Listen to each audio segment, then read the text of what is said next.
चलेगा। स्वागत है आप सभी का साइंस और टेक के सोशल प्लेटफॉर्म के ऊपर। जैसा कि आप देख रहे हो कि पूरी इन्वायरमेंट की सीरीज यहाँ पे चली आ रही है। आज हम चर्चा करने वाले हैं थोड़ा सा बायो एक्यूमुलेशन के ऊपर।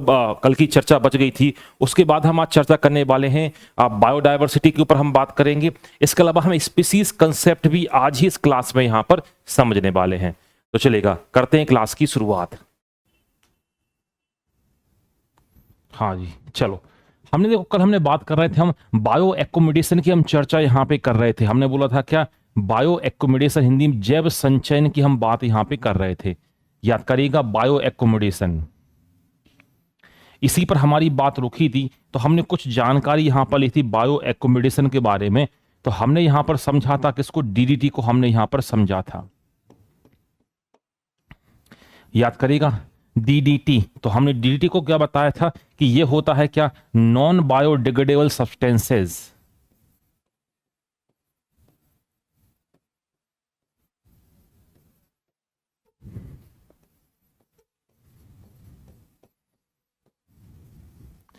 ये क्या था, जैव अनपघटनीय पदार्थ यहां पर था।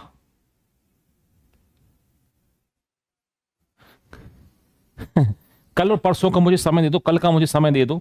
छोटी छोटी सी जानकारी और बची हुई है, आज तो बहुत कुछ मैं कंप्लीट ये करा दूंगा। कल का मुझे आप और समय दे दीजिएगा।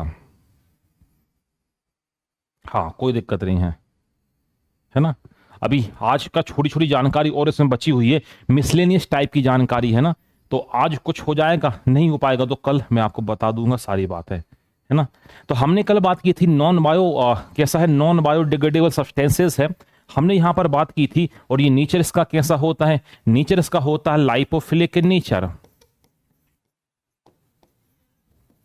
ये होता है कैसा, वसा स्नेही होता है। तो हमने यहां पर देखा कि ये कहां पर आ चुका है, जो डीडीटी जो है ये आ चुका है कहां पर, ये आ चुका है फूड चेन में।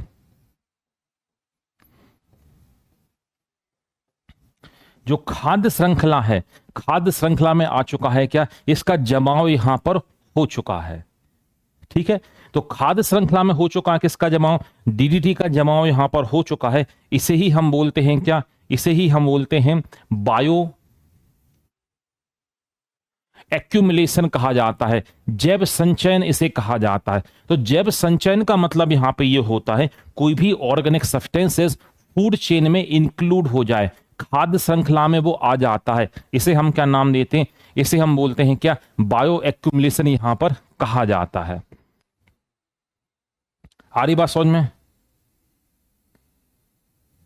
ठीक है। हाँ जी, हाँ, मैं तो अपने हिसाब से करा रहा हूं कंप्लीट। चलो अगली बात करते हैं, बायो मैग्निफिकेशन या बायो रेमेडिएशन, यहां पे बचा हुआ था। हाँ, जिसके ऊपर हमने कल चर्चा यहां पर की थी, देखो आप, ठीक है। तो हमने यहां पर इसके बारे में बात की थी, जैव संचयन के बारे में बात हो चुकी थी। अब हम बात करेंगे बायो मैग्निफिकेशन के हम बारे में, या बायो रेमेडिएशन भी होगा इसमें, है। पहले बायो मैग्निफिकेशन हम यहां पर देख लेते हैं। तो जैसा ही हमने क्या बोला, पहले हमने बात की एक्यूमुलेशन की, हमने बात की क्या, बायो एक्यूमुलेशन।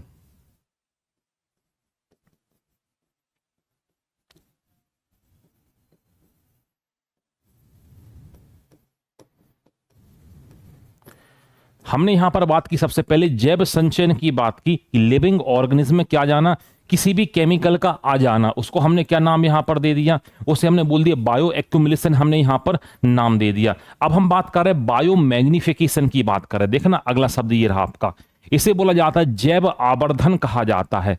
जैव आवर्धन क्या कहलाता है, ध्यान से आप देखो, जैव आवर्धन आवर्धन क्या कहलाता है, कोई भी पॉल्यूटेंट जो है ये खाद्य श्रृंखला में, फूड चेन में आकर कहां पर, उच्चतम जीवों में क्या हो जाता है, स्थापित हो जाता। मतलब क्या कह रहा है इसका, कि जो हायर ट्रॉपिक लेवल है उसमें यहां पर आ जाता है, इसे कहा जाता है बायोमैग्निफिकेशन कहा जाता है। बात समझ में आ रही है, दोनों में थोड़ा सा अंतर है। हमने बोला बायो एक्यूमुलेशन, हमने बोला जैव संचयन। तो हमने बोला कि मान लो डीडीटी हो गया या बीएचसी हो गया, ये जीवों में आया। अब जीवों में आते आते ये हो क्या गया, ये उच्चतर जीवों में पहुंच जाए, ये हायर एनिमल्स में पहुंच जाए। हायर एनिमल्स में कैसा, जैसे आप देखो, आप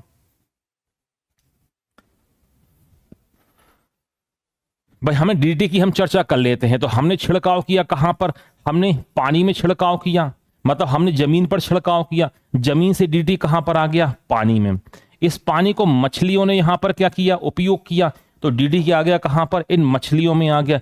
इन मछलियों को किसने खाया? इन मछलियों को खाया भाई मनुष्यों ने खाया। तो एक छोटी सी खाद्य श्रृंखला जो यहां पर बनी, इस खाद्य श्रृंखला फूड चेन के टॉप लेवल कौन सा हो गया? ह्यूमन हो गया।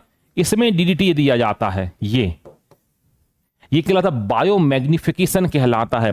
तो बायो एक्यूमुलेशन और मैग्निफिकेशन में थोड़ा सा अंतर है। एक्यूमुलेशन मतलब कि जीवों में वो पदार्थ आ जाना, अब उनमें तो आ गए हैं, उनमें होते होते खाद्य श्रृंखला के माध्यम में से हायर ट्रॉपिक लेवल तक पहुंच जाना, उच्च जीवों में पहुंच जाना, इसे बोला जाता है बायो मैग्निफिकेशन कहा जाता है। अंतर, थोड़ा सा अंतर यहां पर। तो बस वही एग्जाम्पल यहां पर वो दे रहा है कि उच्चतर जीवों में, मतलब हायर जो फूड चेन के जो टॉप के आपके क्या हैं, आपके टॉप के कंज्यूमर है, वहां पर यहां पर पहुंच जाना, इसे कहा जाता है जैव आवर्धन कहा जाता है या बायो मैग्निफिकेशन कहा जाता है। जैसे आप देखो BHC, इसका भी क्वेश्चन पूछ लिया है। BHC इसका यूज किया जाता है, इंसेक्टिसाइड यूज होता है इसका। ये जो है ना, ये है बेंजीन हेक्साक्लोराइड।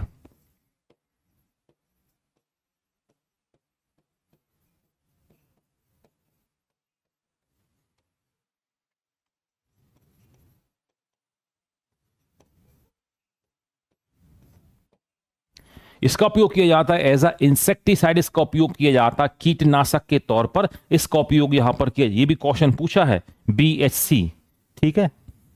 नाम सुना आपने 2,4-D, ये नाम सुना है। इसका यूज किया जाता है एज अ वीडीसाइड, मतलब खरपतवार नाशी।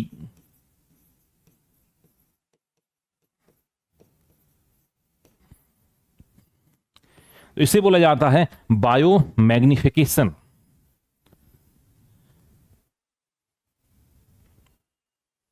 देखो वही जानकारी यहां पर दे रहा है क्या, कि जब सांद्रता क्या होती जाए, जब कंसंट्रेशन क्या होता जाए, इन चीजों का मतलब जो पॉल्यूटेंट की जो कैटेगरी में आ रहे हैं, इनका कंसंट्रेशन जब बढ़ता जाता है तो होता क्या है, ये हायर एनिमल्स में यहां पर पहुंच जाते हैं और उनके कहां पर देखो बसा ऊ तक एडिपोज टिश्यू में डिपोजिशन जब यहां पर ज्यादा होने लगेगा, तो इसे हम बायो मैग्निफिकेशन हम यहां पर बोलते हैं। तो इससे ढेर सारे आपको लक्षण दिखाई देते हैं जो इन पॉल्यूटेंट की वजह से हमें देखने को मिलते हैं। ये जो आपको दिखाई दे रहे हैं, इन प्रदूषकों की वजह से जो हमें लक्षण दिखाई यहां पर जीवों में दिखाई तेजी के साथ हमें देने लगते हैं। चलेगा।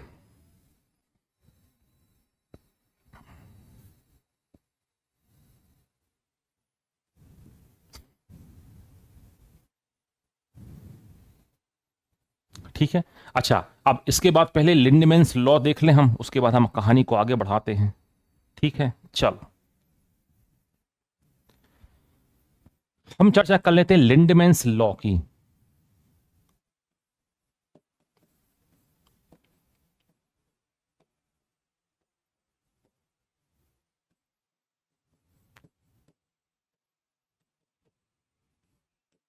या लिंडमैन का 10% का नियम,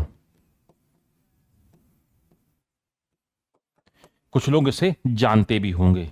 ठीक है, हाँ जी,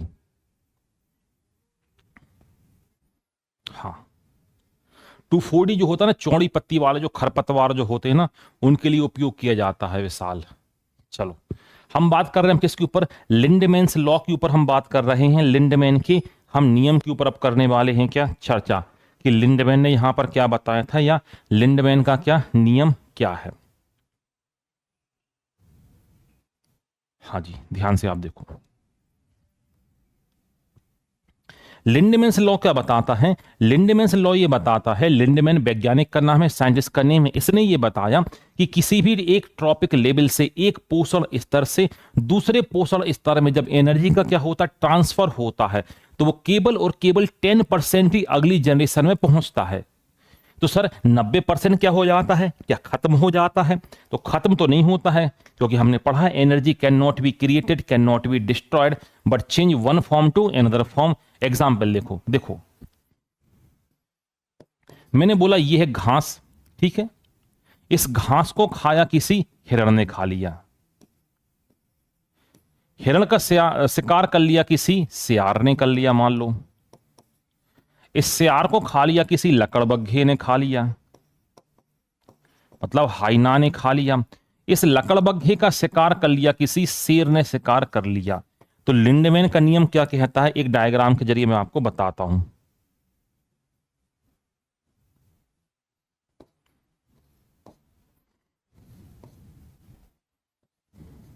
लिंडमैन का नियम हमें यह बता रहा है कि जब एनर्जी का ट्रांसफर होता है एक ट्रॉपिक लेवल से दूसरे ट्रॉपिक लेवल पर, जब एनर्जी क्या होती है, ट्रांसफर यहां पर होती है, तो वो शुद्ध उत्पादकता का मतलब जितना उसने उत्पादकता यहां पर बनाई है उसका केवल और केवल 10% ही क्या होता है अगली जनरेशन में या अगले ट्रॉपिक लेवल पर स्थानांतरित यहां पर होता है। फॉर एग्जाम्पल की हम बात कर लें, एग्जाम्पल की अपन तौर पे बात कर लेते हैं, ध्यान से सुनना।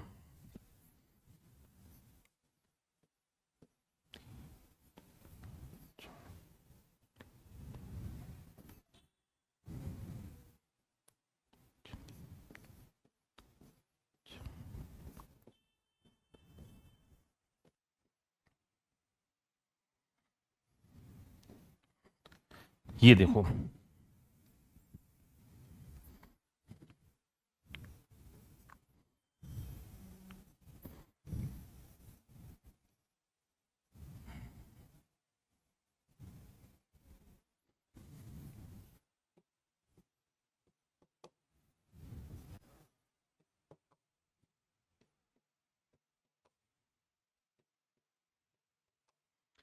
पर ये क्या बना दिया, ध्यान से मेरी बात सुनना। इसको देखकर लिंडमैन का नियम आपको समझ में आएगा कि डिफ्यूजन हो रहा है एनर्जी का, सो वो कहां पर हो रहा है। ये कितना हो गया, मैंने बोला कितना, 1,00,000 किलोग्राम। ध्यान से सुनना, मैंने बोला कि 1,00,000 किलोग्राम घास जो है, सुनना ध्यान से, 1,00,000 किलोग्राम घास ये कॉम्पैक्ट होकर सघन होकर हिरण का 10,000 किलोग्राम मांस बनाती है। बात को समझ में आ रही है? 1,00,000 किलोग्राम घास जब हिरण खाएगा, कितनी, 1,00,000 किलोग्राम घास जब हिरण खाएगा तो हिरण का जो मांस बनेगा कितना बनेगा, ये बनेगा 10,000 किलोग्राम मांस यहां पर बनेगा। मैंने बोला हिरण का 10,000 किलोग्राम मांस खाकर सियार का कितने किलोग्राम मांस बनेगा, ये बनेगा 1,000 किलोग्राम मांस यहां पर बनेगा। सियार का 1,000 किलोग्राम मांस लकड़बग्घे का 100 किलोग्राम मांस बना रहा है, और लकड़बग्घे का 100 किलोग्राम मांस शेर का 10 किलोग्राम मांस बना रहा है। बात को समझ में आ रही है? कहने का मतलब यहां पर यह हुआ, जो घास जो थी, घास 1,00,000 किलोग्राम घास थी, इसका 10% ही कहां पर पहुंचा है, अगली जनरेशन में यहां पर पहुंच। जनरेशन का मतलब यहां पर ट्रॉपिक लेवल से, पोषण स्तर से है। लिंडमैन ने यही बताया था, लिंडमैन ने यही ये बोला था कि जब कभी भी ऊर्जा का स्थानांतरण होता है तो एक ट्रॉपिक लेवल से, ये क्या कहलाएंगे, ये आपके कहलाएंगे प्रोड्यूसर, उत्पादक। सो उत्पादक से उपभोक्ता वर्ग की तरफ जब स्थानांतरण होता है तो शुद्ध उत्पादकता का केवल और केवल 10% ही अगली पीढ़ी में यहां पर पहुंचेगा। तो 1,00,000 का 10% कहां पर पहुंचा, यहां पर पहुंचा। इसका 10% यहां पर, इसका 10% यहां पर, इसका 10% यहां पर। अब क्वेश्चन दिमाग में यह आता है कि सर 90% कहां चला जाता है। 10% तो पहुंच रही हमें दिख रहा है, मगर 90% कहां चला गया। यदि हम इसको बोल दें कि 90% खत्म हो गया है तो दिक्कत हो जाएगी। क्यों? हमने बोला कि 90% खत्म हो गया है, सर दिक्कत क्यों हो जाएगी? तो हमने बोला खत्म हो गया है, फिर आप बोलोगे कि सर हमने तो एक नियम पढ़ा था ऊर्जा का कि energy can not be created, can not be destroyed but change one form to another form. हमने पढ़ा था कि सर ऊर्जा ना ही पैदा की जा सकती है और ना ही नष्ट की जा सकती है, इसे केवल एक रूप से दूसरे रूप में परिवर्तन कर सकते हैं। अब आप यदि कोई बोल रहे यहां पे कि सर 10% पहुंच रही है, तो 90% का पहले बताओ उसका क्या हो रहा, वो खत्म हो गई क्या? तो खत्म तो बिल्कुल नहीं बोल पाऊंगा मैं। यदि मैं खत्म बोलूंगा तो लोग बोलेंगे भाई साहब कि सर ऊर्जा तो खत्म नहीं होती है, ये ऊर्जा गई कहां? सो ऊर्जा गई कहीं नहीं है, ऊर्जा इसने अपने मेटाबॉलिक एक्टिविटी में, उपापचयी क्रियाओं में खर्च कर दी। घास का पौधा अभी छोटा था, उसमें बड़ा भी तो हुआ, उसमें फूल भी तो लगे, उसमें फल भी तो आए। एनर्जी क्या हो रही है? एनर्जी वितरित हो रही है, डिफ्यूज हो रही है। यहां पे आपने घास का एग्जाम्पल ले लिया, मैं ट्री का एग्जाम्पल भी यहां पर ले सकता हूं। मैंने बोला एक पेड़ जो लगा हुआ है, तो मैंने कहा पेड़ क्या हो रहा है, ऊंचाई इसकी बढ़ रही है। ठीक है सर, बढ़ा। मैंने कहा इसमें पत्तियां आई। आपने हाँ सर पत्तियां भी आई हैं। मैंने कहा पुरानी पत्तियां टूटकर जमीन पर भी गिर गई हैं, तो एनर्जी का एक भाग जमीन में आ गया। अब मैंने बोला आम का पेड़ था कि मैंने बोला भाई कोई एक बच्चा आया, वो आम का फल तोड़कर ले गया। मैंने बोला एक एनर्जी का बंडल तो उठाकर ये ले गया, उसने आम को ले जाके खा लिया। बात समझ रही है? तो एनर्जी खत्म नहीं हो रही है। एनर्जी क्या हो रही है? खुद की मेटाबॉलिक एक्टिविटी में यहां पर क्या हो रही है? ये उपयोग की जा रही है। तो एनर्जी खत्म बिल्कुल भी नहीं हो रही है, एनर्जी का उपयोग यहां पर हो जाता है। तो ये है क्या? ये है लिंडमैन का 10% का नियम। तो लिंडमैन ने यह बताया था कि जो ग्रॉस प्रोडक्टिविटी जो होती है, ये शुद्ध उत्पादकता जो होती है, शुद्ध उत्पादकता का 10% ही अगले ट्रॉपिक लेवल पर, अगले पोषण स्तर पर क्या होता है, यहां पर पहुंचता है। तो यहां पर देख सकते हो, तो अगले ट्रॉपिक लेवल पर शुद्ध उत्पादकता का 10% ही यहां पर पहुंच रहा है। इसको पहली बार बताया था किसने? लिंडमैन ने बताया था। तो कुछ लोग इसे बोल देते हैं लिंडमैन्स लॉ, लिंडमैन का नियम। क्योंकि 10% ही क्या हो रहा, अगली पीढ़ी में पहुंच रहा है। तो कई लोग से ये भी बोल देते हैं लिंडमैन्स 10% लॉ, लिंडमैन का 10% का नियम, ये भी इसे यहां पर कह दिया जाता है। तो ये किसका नियम है? ये है भाई साहब लिंडमैन साहब का क्या है यहां पर नियम। हाँ जी,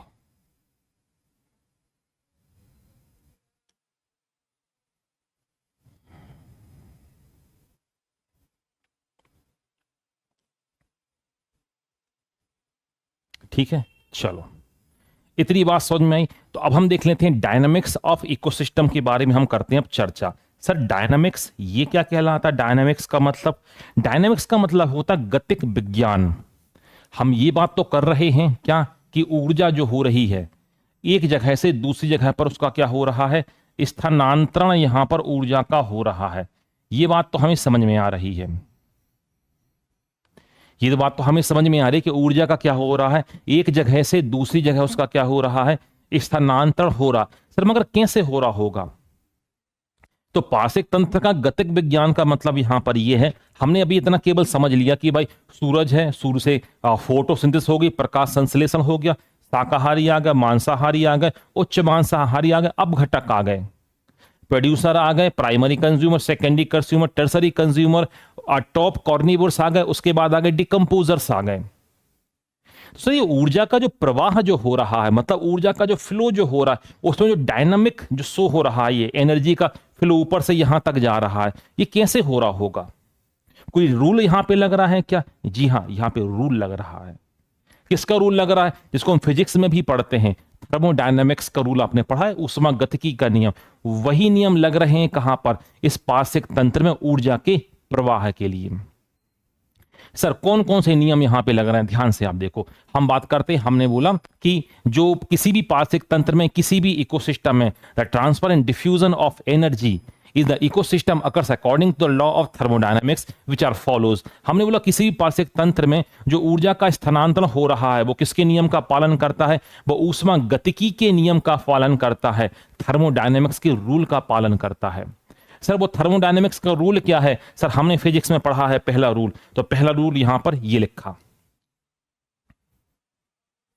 फर्स्ट लॉ ऑफ थर्मोडायनेमिक्स, ऊष्मा गतिकी का प्रथम नियम। सर ये क्या बताता है? सर ये तो हमने बचपन से पढ़ा है और 50 बार तो मैंने ही यहां पे आपको बताया है। क्या हमने क्या बोला है? ये देखो, यही है पहला नियम क्या थर्मोडायनेमिक्स का, कि energy can not be created, can not be destroyed, but change one form to another form.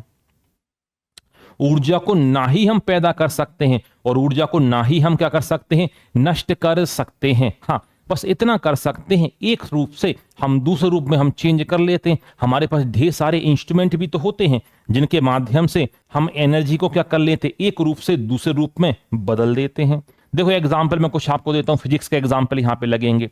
मैंने बोला इलेक्ट्रिक मोटर,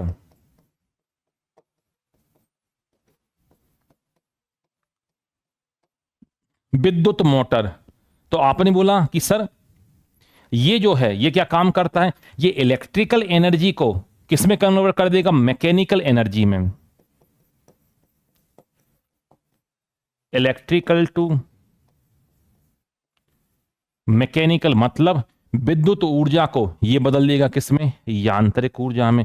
बहुत सारे एग्जाम्पल हैं, कुछ तो मैं आपको बता दूं जो आपके पीटी में भी काम पड़ेंगे।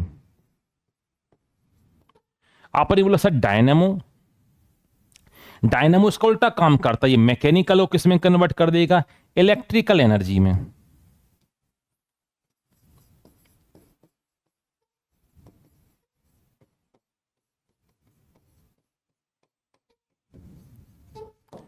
मतलब यांत्रिक ऊर्जा को किसमें, विद्युतीय ऊर्जा में कन्वर्ट कर देगा। बहुत सारे एग्जाम्पल हैं, कुछ मैं आपको जरूर दूंगा क्योंकि पीटी में तो पूछे ही जाते हैं आपके।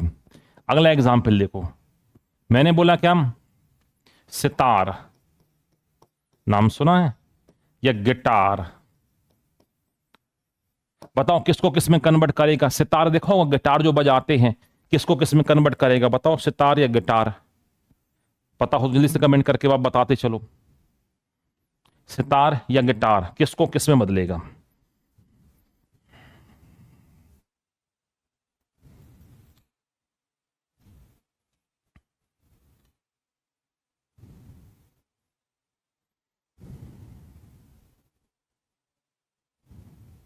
सितार या गिटार किसको किसमें कन्वर्ट करेगा।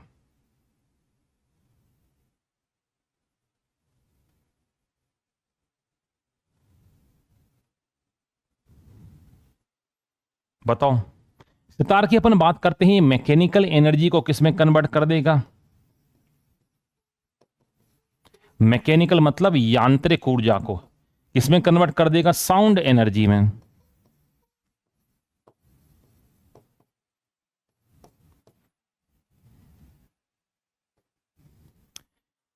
तो सितार या गिटार किसको, मैकेनिकल को किसमें कन्वर्ट कर देगा, ये साउंड एनर्जी में कन्वर्ट यहां पर कर देगा। अगला देखो, ये बताओ माइक्रोफोन, ये जो मैंने लगाया हुआ है ये क्या काम करेगा, माइक्रोफोन बताओ क्या काम करेगा।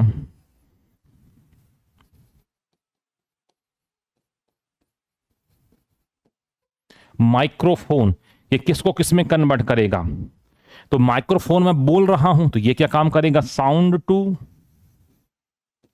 इलेक्ट्रिकल।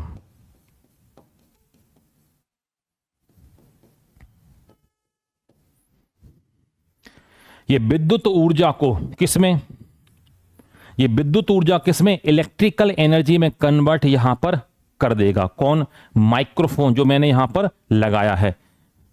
किसको, जो ध्वनि ऊर्जा को किसमें बदल देगा, ये बदल देगा विद्युत ऊर्जा में, यहां पर बदल देगा साउंड टू इलेक्ट्रिकल एनर्जी। इसका उल्टा पता काम कौन करता है, लाउड स्पीकर।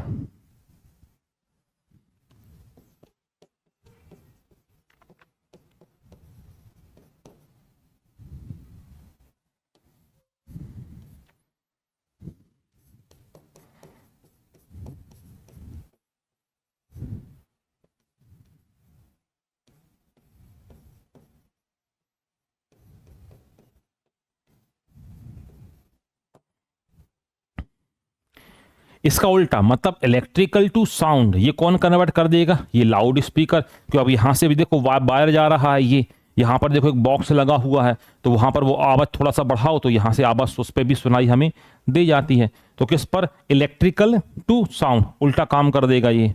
और देखो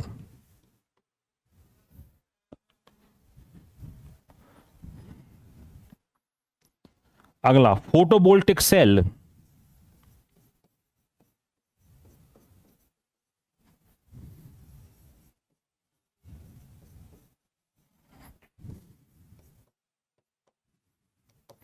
photovoltaic cell oblique solar plate, ये क्या काम करेगा, तो ये क्या काम करेगा, ये सोलर एनर्जी को इलेक्ट्रिकल एनर्जी में कन्वर्ट कर देगा।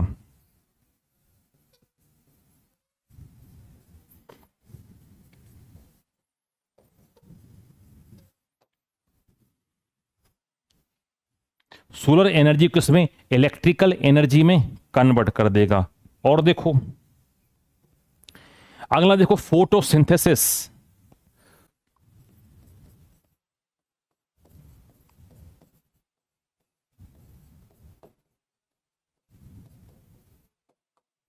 फोटोसिंथेसिस, हिंदी में से बोलते हैं प्रकाश संश्लेषण।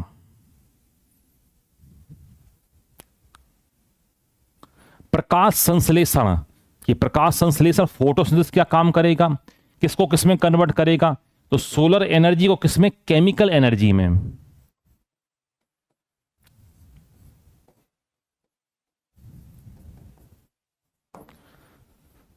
सोलर एनर्जी को किसमें, केमिकल एनर्जी में। सारे पूछे गए हैं।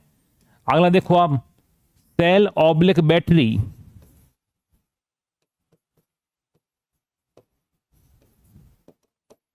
सेल ऑब्लिक बैटरी, बताओ ये किसको किसमें कन्वर्ट करेगी। तो बैटरी जो होती है क्या काम करती है, इलेक्ट्रिकल एनर्जी को पहले केमिकल एनर्जी में कन्वर्ट करती है ना।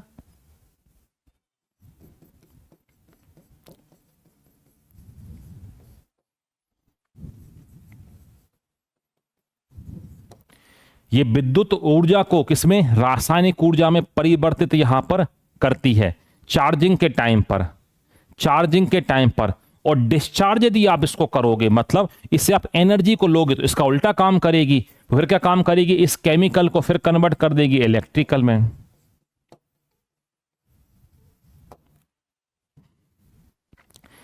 ये प्रोसेस है जब चार्ज करोगे, ये प्रोसेस है जब उससे आप डिस्चार्ज करोगे। यदि मैं सेकेंडरी सेल की बात करूं, यदि मैं द्वितीयक सेल की बात करूं, जैसे आपकी मोबाइल की बैटरी, तो आपने पहले चार्ज किया तो इलेक्ट्रिकल को केमिकल में, फिर केमिकल को आपने किसमें बदल दिया, इलेक्ट्रिकल में। तो चार्ज और डिस्चार्ज दोनों प्रोसेस यहां पर हो रही हैं। देखो आप, यह है चार्ज, और ये जो प्रोसेस है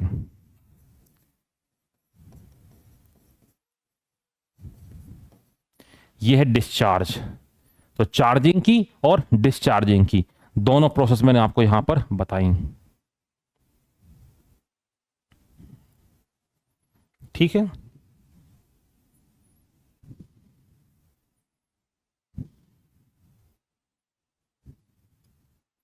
तो चार्ज और डिस्चार्ज। और देखो आप इसमें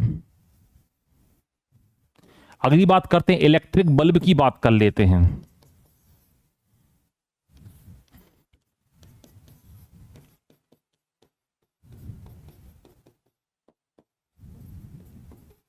विद्युत बल्ब जो जलता है, ये क्या काम करता है, इलेक्ट्रिकल टू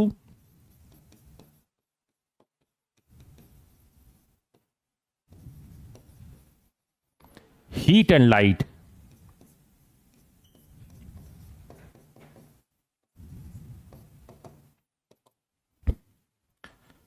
इलेक्ट्रिक बल्ब की बात कर रहे हैं क्योंकि यहां से गर्मी भी तो निकलती है। अकेला लाइट हम नहीं बोलेंगे, हम कौन से बल्ब की बात कर रहे हैं, जो थॉमस एल्वा एडिसन वाले बल्ब की बात कर रहे हैं, जिसमें टंगस्टन फिलामेंट जो होता है। तो हीट तो निकलती ही है, साथ में क्या निकलता है, वो भी निकलता है, लाइट भी तो निकलता है। तो हीट और लाइट दोनों निकलते हैं। यदि आप केवल अब लाइट की बात करोगे तो उसमें आप आंसर लगाएंगे क्या, एलईडी, लाइट एमिटिंग डायोड, या सीएफएल। ये क्या काम करता है, ये करता है इलेक्ट्रिकल टू लाइट। बात समझ में आ रही है। विद्युत ऊर्जा को ये प्रकाश ऊर्जा में क्या करता है, बदलता है। यहां पर हीट जो निकलती है बहुत नेग्लिजिबल हीट निकलती है, बहुत नगण्य हीट यहां पर निकलती है। तो यहां पर हम क्या बोलेंगे, जो हीट जो निकलेगी, ऊष्मा जो निकलेगी, बहुत नगण्य हमें देखने को मिलेगी, बहुत ही नेग्लिजिबल हीट यहां पर क्या होने वाली है, निकलने वाली है।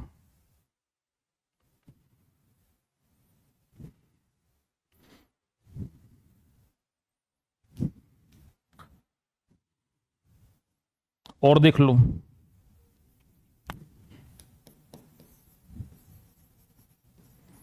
कैंडल, मोमबत्ती,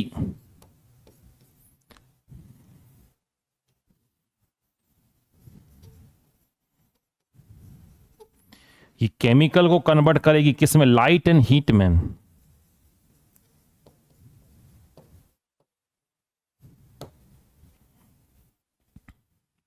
लाइट एंड हीट में।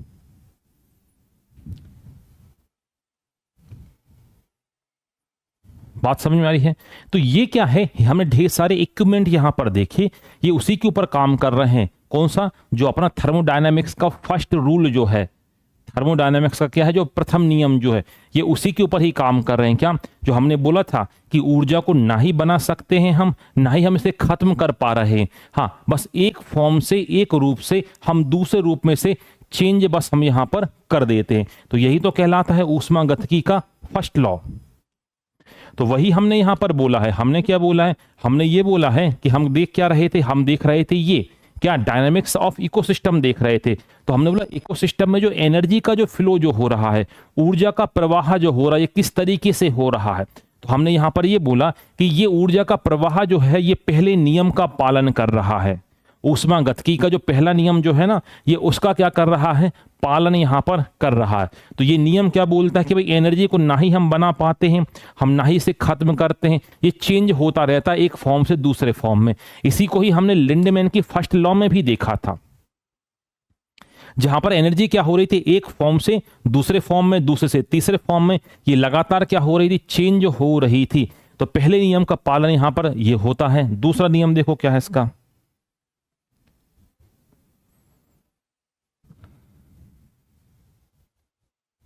देखो वही जानकारी यहां पर ये दे रहा है क्या, कि energy can neither can be created can not destroyed although it can convert one form to another form. ना ही पैदा कर पा रहे हैं, ना ही हम इसे नष्ट कर पा रहे हैं। अगली बात इसमें कर, इट इज क्लियर क्या बोला कि this rule that when any amount of one type of energy disappear, its equivalent energy of another type of identically produce. ये क्या कह रहा है कि ये पहला नियम ही हमें ये बता रहा है कि जितनी ऊर्जा का क्या हो रहा है, यहां पर खपत हो रही है, जिसे आप बोल रहे हो लुप्त हो रही है, मगर उतनी ही बराबर ऊर्जा क्या करके लुप्त होगी, वो उत्पन्न करके लुप्त होगी। तो तभी तो हम बोलते हैं कि इसे हम खत्म नहीं कर सकते हैं।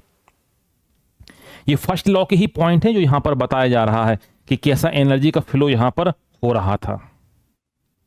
चलो अब हम बात करते, ठीक है सर, हमने थर्मोडायनामिक्स में हमने देख लिया कि फर्स्ट लॉ यहां पर फॉलो हो रहा है, ऊष्मागतिकी का प्रथम नियम फॉलो हो रहा है।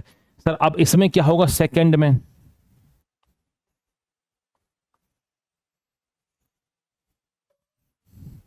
दूसरा क्या कह रहा है? तो ये दूसरा कह रहा है कि ऊर्जा के रूपांतरण की क्रिया में कुछ ऊर्जा परिवर्तित रूप से तंत्र में क्या हो जाती है। देखो एक बड़ा अच्छा शब्द यहां पर दे रहा, परिक्षेपित अवस्था में देखो विस्तृत होती है।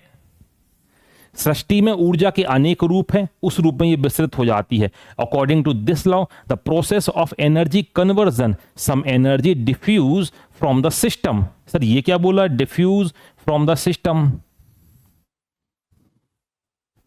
आपने ये तो बोल दिया कि आप एनर्जी को क्या काम कर रहे हो, एक रूप से दूसरे रूप में बदल रहे हो। ठीक है, हमने बोला बदला।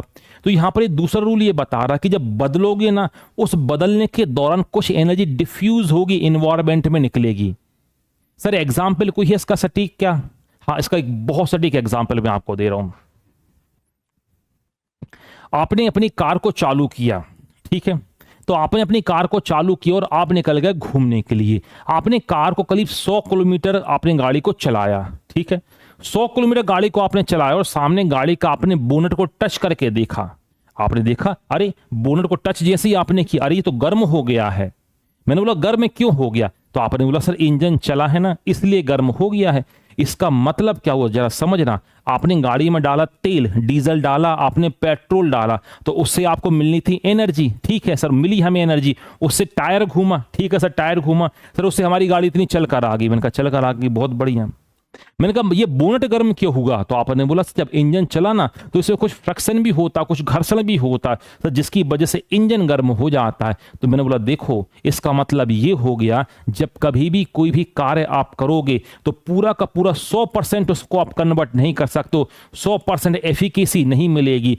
कुछ एनर्जी क्या हो रही है, डिफ्यूज हो रही है। कार या बाइक आपकी गर्म हो रही है, इसका मतलब क्या हुआ, ये एनर्जी का लीकेज पॉइंट है, ये एनर्जी डिफ्यूज हो रही है इन्वायरमेंट में। इसका मतलब हो गया किसी भी द्रव्यमान को पूरी तरीके से एनर्जी में कन्वर्ट तो नहीं कर सकते हो आप। ऐसा कोई एफिशिएंट डिवाइस ही नहीं बना है। कहीं ना कहीं ऊर्जा का क्या होगा, क्षय होगा। वो डिफ्यूज होगी। कार 200 किलोमीटर कार चली, ठीक है सर, 5 लीटर में या 10 लीटर में कार हमारी चली है, या 10 किलो जितनी भी चली, जितनी भी तेल में आपकी गाड़ी चली है, मगर सर इंजन जब गर्म हुआ ना सर, तो उसमें एनर्जी निकल रही है। तो मैंने बोला ये एनर्जी आई कहां से? तो आपने बोला सर जो डीजल हमने जलाया था ना, तो मेरे को चक्के घुमाने को कम मिली है क्या एनर्जी? तो आपने बोला सर चक्के घुमाने को भी एनर्जी मिली थी, मगर कुछ एनर्जी तापमान बढ़ाने में खर्च यहां पर होगी, वो डिफ्यूज हो रही सर, इसे हम रोक नहीं सकते। वही तो ये बात बता रहा है सेकेंड लॉ, वही तो ये बात बता रहा है सेकेंड लॉ, वो यही कह रहा है। देखो क्या कह रहा है कि ऊर्जा के रूपांतरण की क्रिया में, दिखाई दे रहा कि कुछ ऊर्जा तंत्र से परिक्षेपित अवस्था में विस्तृत हो जाती है, मतलब डिफ्यूज हो जाती है, इन्वायरमेंट में निकलेगी ही, इसको आप बचा नहीं सकते हैं। वो एग्जाम्पल दे रहा कैसे निकल सकती है, विद्युत ऊर्जा, रासायनिक, यांत्रिक, प्रकाश, बहुत सारे रूपों में यहां पर निकल सकती है।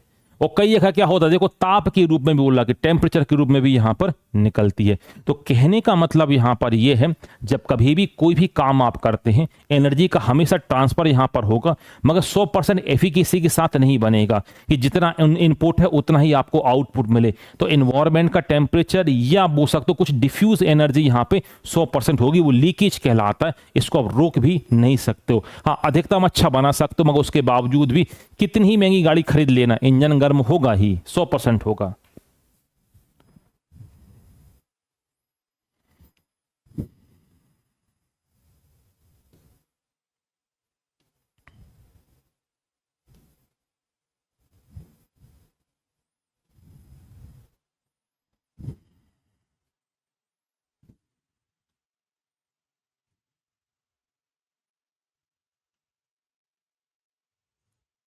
पहले इसको हम देख लें समझने वाला। ये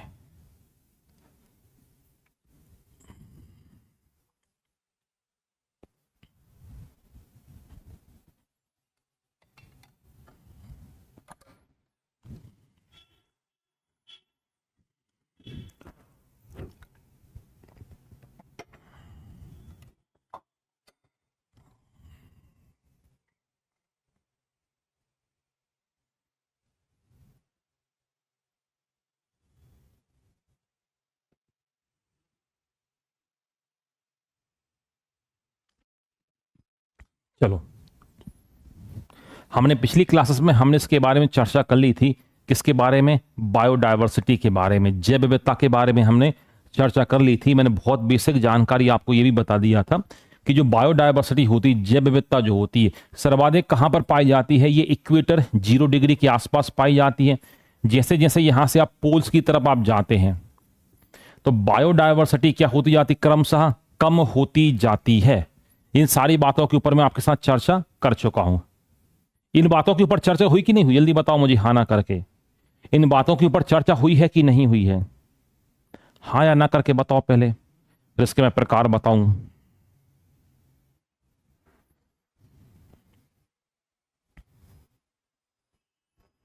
इसके ऊपर बताओ चर्चा हुई है कि नहीं, हाँ ना करके जल्दी से।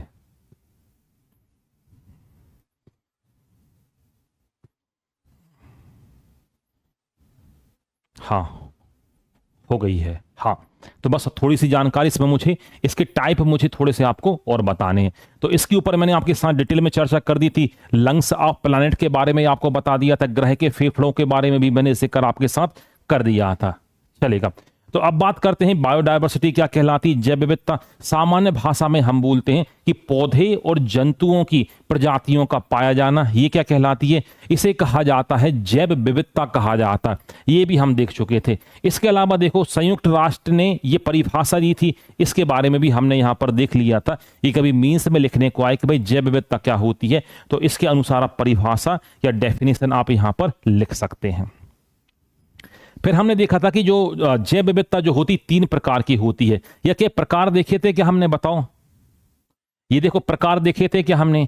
आनुवांशिक विविधता, जेनेटिक बायोडायवर्सिटी, ये देखे थे क्या? इनके बारे में बताओ। ये देख लिए थे क्या हमने ना? ये देखे थे कि नहीं, आनुवांशिक जैव विविधता? इसमें बताओ हाँ ना।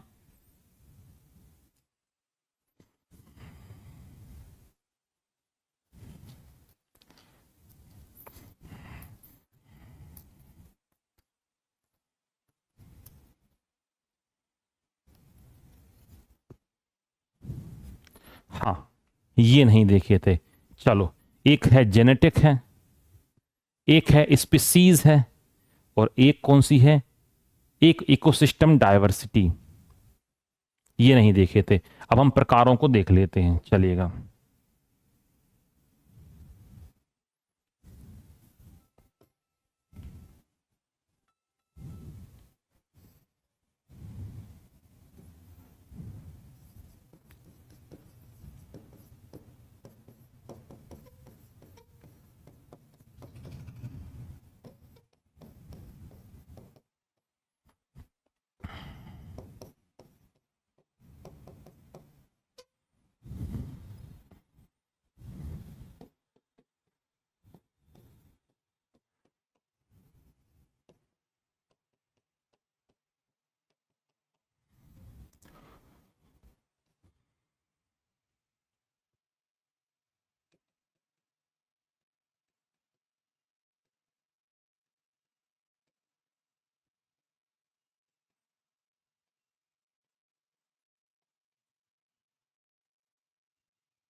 देखिएगा, अब हम बात कर रहे हैं किसके ऊपर। हाँ जी,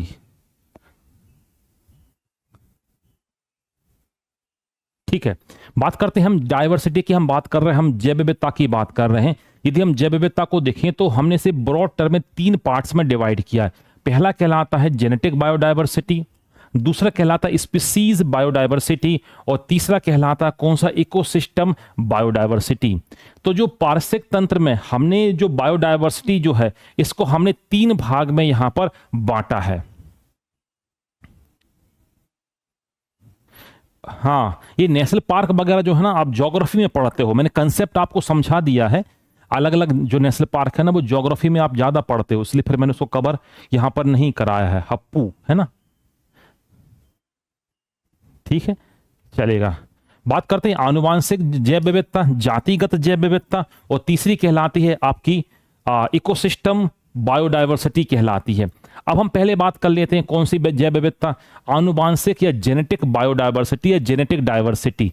जेनेटिक डायवर्सिटी का मतलब यहां पे है कि आनुवांशिक पदार्थ या जीन्स में आपको क्या देखने को मिलेगा, आपको वेरिएशन आपको यहां पर देखने को मिलेगा। इसे बोला जाता है क्या, इसे कहा जाता है जेनेटिक डायवर्सिटी या जेनेटिक विविधता या आनुवांशिक विविधता कहा जाता है। तो इसका संबंध प्राणियों के भीतर पाए जाने वाले किससे है, जीन से संबंध है। इसका संबंध क्या है, जीवों के अंदर पाए जाने वाले क्या, जीन में क्या विभिन्नता होना, इससे क्या है, इसका संबंध है। और जीन के बारे में पूरी जानकारी मैं आपको दे चुका हूं, क्योंकि मैंने साइटोलॉजी से ही आपकी शुरुआत की थी, और साइटोलॉजी में मैंने आपको सारी बातें इसमें बताई थी। ठीक है। आनुवांशिक जैव विविधता क्या बोलते हैं कि बदलते परिवेश के अनुकूल ढलने की क्या देती है भाई साहब, अनुमति यहां पर देती है। अनुमति कैसे देती है वो भी मैं आपको बताता हूं। हमने जब पढ़ा था तो मैंने जीन के बारे में भी आपको कहानी बताई थी, यदि किसी को याद हो तो उसको पता होगा। जब मैंने आपको साइटोलॉजी में आपको पढ़ा रहा था, जब मैं कोशिका विज्ञान आपको पढ़ा रहा था, तो उस कोशिका विज्ञान में मैंने आपको जीन के बारे में सारी कहानी आपको बताई थी।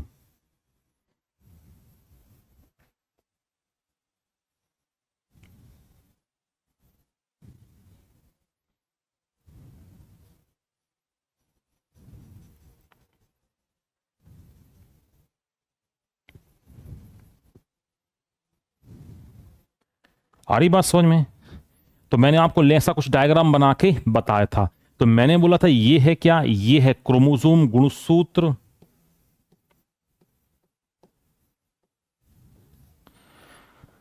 ये है डीएनए, और फिर मैंने यहां पे कुछ ऐसा लाइन करके आपको बताया था। तो मैंने बोला था कि डीएनए जो होता है, डीएनए का एक भाग क्या कहलाता है, जीन कहलाता है। और जीन के बारे में बताया था कि मनुष्य में अभी तक कितने जीन खोजे जा चुके हैं, 30,000 जीन्स की खोज हो चुकी है। और मैंने जीन की परिभाषा यहां पर यह दी थी कि जीन क्या काम करता है, शरीर में एक बनाएगा एक्टिव प्रोटीन, उस प्रोटीन से बनेगा पर्टिकुलर कोई ऑर्गन जो क्या काम करेगा, अपने कार्य को या अपनी ड्यूटी को क्या करेगा, परफॉर्म यहां पर करेगा। ये सारी बातें मैं आपको बता चुका था। तो मैंने बोला था गुणसूत्र, गुणसूत्र के अंदर क्या पाया जाता है, डीएनए। और जीन क्या होता है, जीन होता है डीएनए का एक सेगमेंट होता है। ये क्या होता है, डीएनए का एक भाग होता है जो शरीर के अंदर एक सक्रिय प्रोटीन को बनाता है। उस प्रोटीन से एक पर्टिकुलर क्या बनता है, अंग यहां पर बनता है। तो हमने देखा कि जैव विविधता में, तो हमने पहला जैव विविधता क्या कौन सी देखी, हमने देखी पहली जेनेटिक डाइवर्सिटी,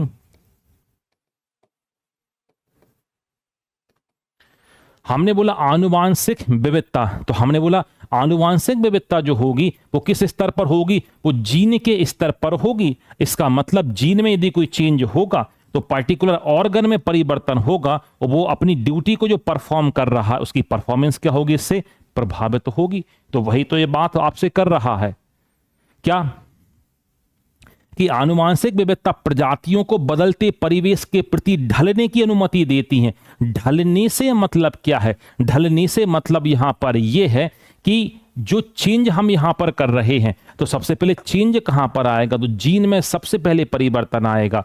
तो वही तो पूरा शरीर में परिवर्तन आपको यहां पर दिखाई देगा। आ रही बात समझ में, ठीक है। दूसरी विविधता देखो आप, दूसरी विविधता आपको दिखाई देती स्पीसीज डाइवर्सिटी। स्पीसीज डाइवर्सिटी, तो हम पृथ्वी के ऊपर हम यहां पर देखेंगे तो एक प्रजाति दूसरी प्रजाति से या एक स्पीसीज दूसरी स्पीसीज से क्या है, अलग रूप से क्या है, यहां पर आपको स्पष्ट तरीके से आपको समझ में आएगी। यहां पर इसके अलावा जो रिप्रोडक्शन जो होगा, प्रजनन भी आपको अलग अलग दिखाई देगा। एक जाति अपनी समान जाति वालों के साथ ही प्रजनन कर पाती है, दूसरी जाति के साथ प्रजनन नहीं कर पाती। जैसे आपने बोला शेर, आपने बोला बिल्ली परिवार, तो एक पूरी जाति है इनकी। आपने बोला एक घोड़ा, ये भी इनकी एक जाति है। तो जो जाति जो हम यहां पर बात कर रहे हैं, जाति की जब हम यहां पर ये बात कर रहे हैं, तो हमने क्या बोला कि जातियों में क्या बहुत ज्यादा वेरिएशन यहां पर देखने को मिलता है। एक जाति अपनी ही जाति में ही प्रजनन कर सकती है, दूसरी जाति में प्रजनन बिल्कुल भी यहां पर नहीं करती है। आ रही बात समझ में, ठीक है। तो वही यहां पे बताया जा रहा है। देखो क्या कह रहा है, क्या कि पृथ्वी पर जीवित जीवों की विविधता को यहां पे बताता है, एक दूसरे के साथ कैसी होती, अलग होती हैं, ठीक है। अब इनमें कुछ अंतर पाया जाता है। ये देखो, ये एक अलग अलग जातियां प्रजनन नहीं कर सकती, अंतर जातियां, अंतर जातियां तो कर लेंगी, अंतर जातियां समझ रहे हो आप, ये प्रजनन नहीं कर सकती। तो इसे लोगों ने नाम क्या दे दिया, स्पीसीज डाइवर्सिटी। और तीसरा इसमें कहलाता है कौन सा, इकोसिस्टम डाइवर्सिटी, पारिस्थितिक तंत्र विविधता।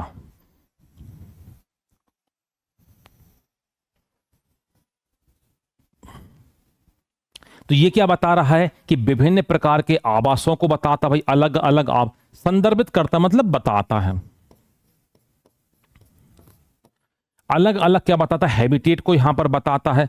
तो पर्यावास किसी भी क्षेत्र की जलवायु, वनस्पति, भूगोल का क्या है, ये एक कारक आप इसे यहां पर बोल सकते हो। तो पारिस्थितिक तंत्र अलग अलग प्रकार का होगा, घास का अलग होगा, वेटलैंड का अलग होगा, रेगिस्तान का क्या होगा, पारिस्थितिक तंत्र अलग होगा। अब जब इनके मैनग्रोव का पारिस्थितिक तंत्र क्या होगा, अलग होगा। तो इनके अलग अलग पारिस्थितिक तंत्र हैं। तो इसका मतलब यह हुआ कि जब हम बात करेंगे घास के मैदान, तो इसकी विविधता अलग होगी, आर्द्र भूमि की विविधता अलग होगी, रेगिस्तान में अलग जीव और मैनग्रोव वनस्पति में अलग प्रकार के जीव हमें यहां पर देखने को मिलेंगे। तो हमने इसे नाम क्या दे दिया, देखो पारिस्थितिकीय विविधता या सामुदाय विविधता कह लिए, कम्युनिटी डाइवर्सिटी बोल दिया। हमने क्यों बोला, क्योंकि हमने कम्युनिटी ही चेंज कर दी ना। हमने बोला घास का मैदान, तो यहां पर जो जीव पाए जाएंगे उनमें विविधता अलग होगी। मैंने बोला समुद्र के अंदर, तो आपने बोला समुद्र के अंदर जो जीव पाए जाएंगे उनकी विविधता भी क्या होगी, अलग होगी, एक से तो बिल्कुल नहीं हो सकती। इसे लोगों ने नाम क्या दे दिया, इकोसिस्टम डाइवर्सिटी इसे नाम दे दिया। तो जैव विविधता को हमने कितने भागों में, हमने 3 भागों में क्लासिफाई यहां पर किया है। कहां गया था डायग्राम, ये पहला हमने बोला जेनेटिक, जो किस लेवल पर हो रही है, जीन लेवल पर हो रही है। दूसरा हमने बोला स्पीसीज, ये जाति लेवल पर हो रही थी। और तीसरा हमने बोला पार्श्विक तंत्र जैव विविधता। तो यहां पर अलग अलग आपको तंत्र देखने को मिलेंगे, अलग अलग प्रकार के इकोसिस्टम। ये क्या है, इनमें पाए जाने वाले जीव आपस में समान नहीं होंगे, ये अलग अलग ही आपको देखने को मिलेंगे। तो इसे बोलते पार्श्विक तंत्र जैव विविधता कहा जाता है।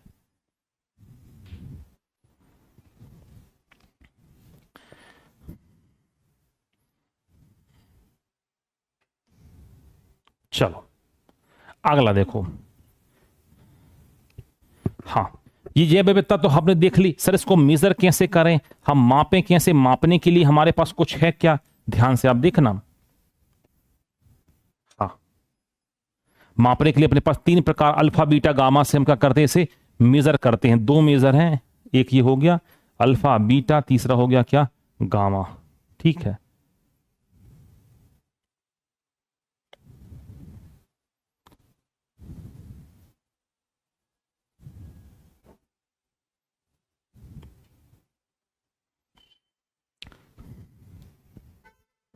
देखो ध्यान से। हमने बोला ठीक है सर, आपने ये बता दिया कि जैव विविधता क्या होती है, आपने ये बोल दिया कि जैव विविधता जीवों की या पौधों की प्रजातियों का पाया जाना, इसको आपने बोल दिया जैव विविधता। तो मैंने बोला सर इसको कोई यूनिट है, हम कैसे बताएं। हमने तो बोल तो दिया कि भाई साहब ये क्षेत्र जो है ये जैव विविधता से संपन्न क्षेत्र है। हमने जो बोला कि ये क्षेत्र जो है वो कैसा है, वो जैव विविधता से क्या है, संपन्न क्षेत्र है। तो सर आपने कैसे बोल दिया कि ये क्षेत्र जो है ये जैव विविधता यहां पर सर्वाधिक पाई जा रही है, या ये सर्वाधिक जैव विविधता वाला क्षेत्र आपने कैसे पता कर लिया। तो इसका मतलब आपके पास कोई क्या मीटर है, स्केल है, जिसको आपने लगा के बोला कि हाँ जैव विविधता ज्यादा है, यहां पर जैव विविधता कम है। हम उसी की चर्चा कर रहे हैं। तो हमने क्या बोला कि जैव विविधता का मापन, कि सर हम कैसे मापें कि जैव विविधता कम है कि जैव विविधता ज्यादा है। तो उसको मापने के लिए हमने यहां पर क्या काम किया, हमने बोला 2 तरीकों से हम इसे माप सकते हैं। तो हमने लिखा है biodiversity is measured by 2 major components. Sir 2 तरीकों से हम माप सकते हैं जैव विविधता को। जी हां, पहला हम माप सकते हैं क्या, देखो प्रजातियों की समृद्धि, प्रजातियों की समृद्धि, रिचनेस ऑफ स्पीसीज या स्पीसीज रिचनेस। अगला प्रजाति समता, प्रजाति समता, समता मतलब स्पीसीज इवननेस। पहले 2 शब्दों को समझ लें, फिर यहां पे आते हैं नीचे की ऊपर अपन चलते हैं, समृद्धि के ऊपर अपन बात करते हैं। आपने बोला कि सर जैव विविधता को हम माप सकते हैं, तो मापने के लिए कोई मीटर है क्या, कोई स्केल है क्या, सेंटीमीटर लगा के आपने माप दिए, कैसे मापोगे। तो मैंने बोला हम पहला माप सकते हैं इसके द्वारा। आपने बोला प्रजातियों की समृद्धि। तो मैंने बोला यार समृद्धि से मतलब यहां पे ये है, देखना ध्यान समझना, स्पीसीज रिचनेस, रिचनेस का मतलब यहां पर क्या है। मैंने बोला कि भाई किसी स्थान पर बहुत सारी प्रजातियां देखने को मिली। मैं एक बार जंगल गया, तो मैंने बोला वहां मुझे बंदर भी मिल गया देखने को, वहां मुझे जंगली गधा भी देखने को मिल गया, वहां मैंने शेर को भी देख लिया, लकड़बग्घे को भी देख लिया, मैंने सियार को भी देख लिया, मैंने उल्लू भी देख लिया, मुझे एक पेड़ पर मोर भी दिखाई दे रहा था, मुझे गिलहरी भी दिखाई दे रही थी, मुझे एक जगह सांप अजगर भी यहां पर दिखाई दे गया। आपने बोला सर इतने सारे जीव देखे, मैंने कहा हाँ। तो आपने सर ये जगह तो बहुत अच्छी जगह है, मतलब यहां पे जीव बहुत ज्यादा है, ये समृद्ध जगह है यहां पर। तो पहला तो मैं ऐसा बता सकता हूं कि भाई कितनी जातियां पाई जा रही, उनकी समृद्धि को देखकर बता सकता हूं कि कितनी वहां पर जैव विविधता। पहला तरीका तो बहुत बेसिक तरीका हुआ सर, ये तो हम तो उसको देखकर बता देंगे। हम मान लो कहीं जंगल जाते हैं, तो हम जंगल में यदि हमें जानवर नहीं दिखते हैं तो हम तो बोल देते हैं कि सर यहाँ जैव विविधता नहीं है भाई, बहुत कम जीव दिखाई दिए, बस 2-3 हिरण ही दिखाई दे रहे थे, तो कुछ दिखाई ही नहीं दे रहा था। तो पहला मापन इसका क्या है, स्पीसीज रिचनेस। रिचनेस का मतलब है कि कितनी जातियां या जीव जातियां यहां पर पाई जा रही हैं। इसे बोला जाता है क्या, स्पीसीज रिचनेस कहा जाता है। दूसरा स्पीसीज इवननेस, सर ये क्या है, प्रजाति समता इसका मतलब क्या है? प्रजाति समता का, प्रजाति समता या स्पीसीज इवननेस का मतलब यहां पे ये ऐसा तो नहीं है किसी भी पार्श्विक तंत्र में कि वो अस्थाई ज्यादा होगा। कैसा? मैंने बोला यार मैं एक जगह गया देखने के लिए, पार्श्विक तंत्र में मैंने देखा वहां मुझे हर जगह हिरन हिरन दिखाई दे रहे थे। आपने सर और कुछ आपको दिखा? मैंने कहा और कुछ नहीं दिखा यार, हिरन ही हिरन, भर भर के हिरन दिखाई दे रहे थे। सर आपने और कुछ भी देखा? मैंने कहा नहीं नहीं, हिरन ही हिरन दिखाई दे रहे थे। इसका मतलब ये पार्श्विक तंत्र कैसा बैलेंस नहीं है, हिरण की संख्या बहुत ज्यादा है। मैं 100% कह सकता हूं यहां पर मांसाहारियों की संख्या कम है, मतलब जातियों में समानता, इवननेस नहीं है। मेरी बात आप समझ पा रहे हैं? जातियों में क्या है? इवननेस नहीं है। आपने बोला कि हम किसी जंगल हम घूमने गए सर, हमें केवल और केवल सर वहां पे शाकाहारी शाकाहारी दिख रहे थे, वहां नील गाय दिखाई दे गई, हमें वो गधा भी दिखाई दे गया, हमें हिरन भी दिखाई दे गया, मगर हमें सर मांसाहारी जीव नहीं दिखे। जहां देखो उनकी भरमार थी, ऊपर से एक गैंडा हमारी गाड़ी के पीछे और लग गया। इसका मतलब मैं 100% कह सकता हूं कि यहां पर मांसाहारी जीवों की संख्या कम है, तभी तो शाकाहारियों की संख्या बढ़ रही है। मतलब स्पीसीज इवननेस नहीं, समता नहीं है भाई साहब। बात समझ में आ रही है? समता या समानता यहां पर आपको देखने को नहीं मिल रही है। समता का मतलब यह होता कि शेर भी ठीक ठाक अनुपात में होते, लकड़बग्घे भी ठीक ठाक अनुपात में होते, सियार भी ठीक ठाक अनुपात में होते, और हिरण भी ठीक ठाक अनुपात में होते। यह कहलाता है समता। यदि एक जाति ज्यादा है तो जाहिर सी बात है ये इकोसिस्टम बैलेंस नहीं हो पाएगा आपका, क्योंकि शाकाहारियों की संख्या यदि ज्यादा होगी तो जाहिर सी बात है पेड़ पौधों की संख्या कम होगी, और यदि प्लांट्स का नंबर यदि कम हो रहा है तो फिर जाहिर सी बात है कहीं ना कहीं सॉइल इरोजन जैसी समस्याएं देखने को मिलेंगी, मृदा कटाव, मृदा क्षरण जैसी समस्याएं देखने को आपको मिल जाएंगी। हां सर ये तो हो सकता है, ये तो 100% सी बात है, ये तो 100% हो सकता है। तो हमने बोला दूसरा हमारा पैमाना है जैव विविधता को तौलने के लिए या जैव विविधता को मापने के लिए, क्या? स्पीसीज इवननेस, प्रजाति समता जो है ये हमारा क्या है? दूसरा यहां पर पैमाना है। तो पहला पैमाना हमारा कौन सा है? स्पीसीज रिचनेस, कितनी जीव जातियों, कितना वेरिएशन है। दूसरा पैमाना उसमें समता है कि नहीं, ऐसा तो नहीं है कि कुछ बहुत ज्यादा है जातियां, कुछ बहुत कम है। ये क्या है हमारा बायो, क्योंकि हम बोलने क्या बोला? डायवर्सिटी।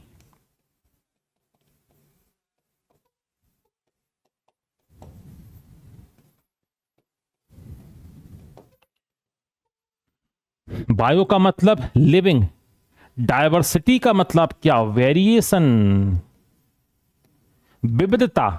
तो समता यदि नहीं है तो मतलब पता चला हिरण बहुत ज्यादा है तो जाहिर सी बात शेर ना के बराबर होंगे या मांसाहारी ना के बराबर होंगे। तो हम इसको यह नहीं बोलेंगे बहुत अच्छा क्षेत्र है जैव विविधता से संपन्न या रिच बायोडायवर्सिटी एरिया, हम ऐसा कतई से नहीं बोलेंगे। हम क्या बोलेंगे? हम इसे यहां पर ये बोलेंगे कि यहां पर प्रजाति समता मतलब स्पीसीज इवननेस ठीक नहीं है। तो ये हमारे पास दो पैरामीटर यहां पर हैं, किसको मापने के लिए? जैव विविधता को मापने के लिए। ठीक है, आई बात समझ में? हाँ ना करो, फिर मैं आपको बताता हूं अल्फा बीटा गामा के बारे में।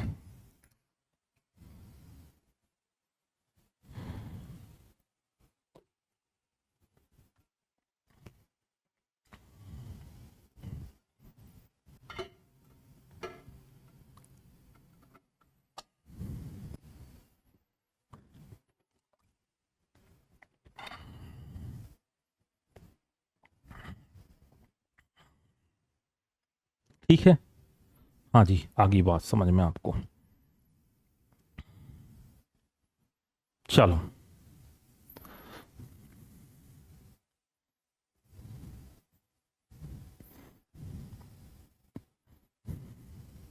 बहुत बढ़िया। चलो अब हमने बोला कि सर देखो जो प्रजाति की विविधता है ना, स्पीसीज रिचनेस, हम देखो इसको मापने के लिए देखो हम कैसे मापते हैं, तीन तरीके बताने के लिए। देखो अब प्रजाति समृद्धि मतलब स्पीसीज रिचनेस को हम कैसे माप सकते हैं?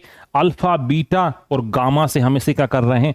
हम यहां पर मेजर कर रहे हैं। अब देखना ध्यान से,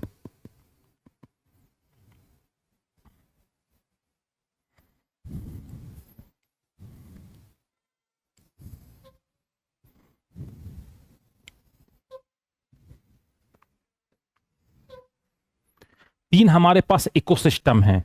यह इकोसिस्टम ए,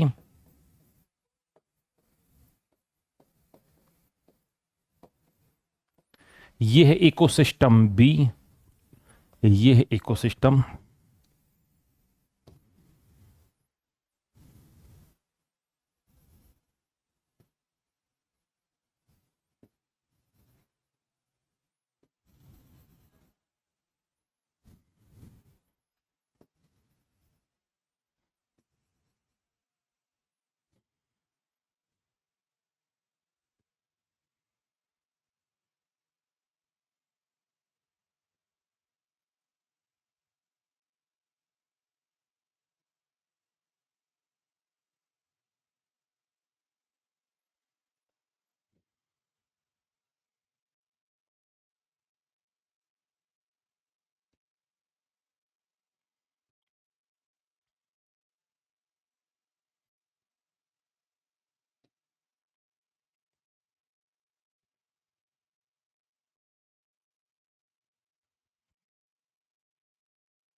देखो, यहां से आपको समझ में आएगा क्या अल्फा बीटा गामा क्या है। देखो थोड़ा ध्यान से सुनना, हम बात कर रहे हैं स्पीसीज रिचनेस की, हम बात कर रहे हैं।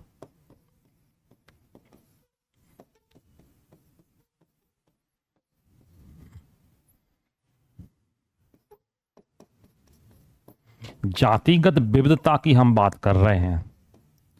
जातिगत विविधता को मापने के लिए हमारे पास तीन पैरामीटर हैं, या तीन तरीकों से हम यहां पर मापते हैं। पहला हम मापते हैं, पहला कहलाता है अल्फा डायवर्सिटी, दूसरा कहलाता है बीटा डायवर्सिटी,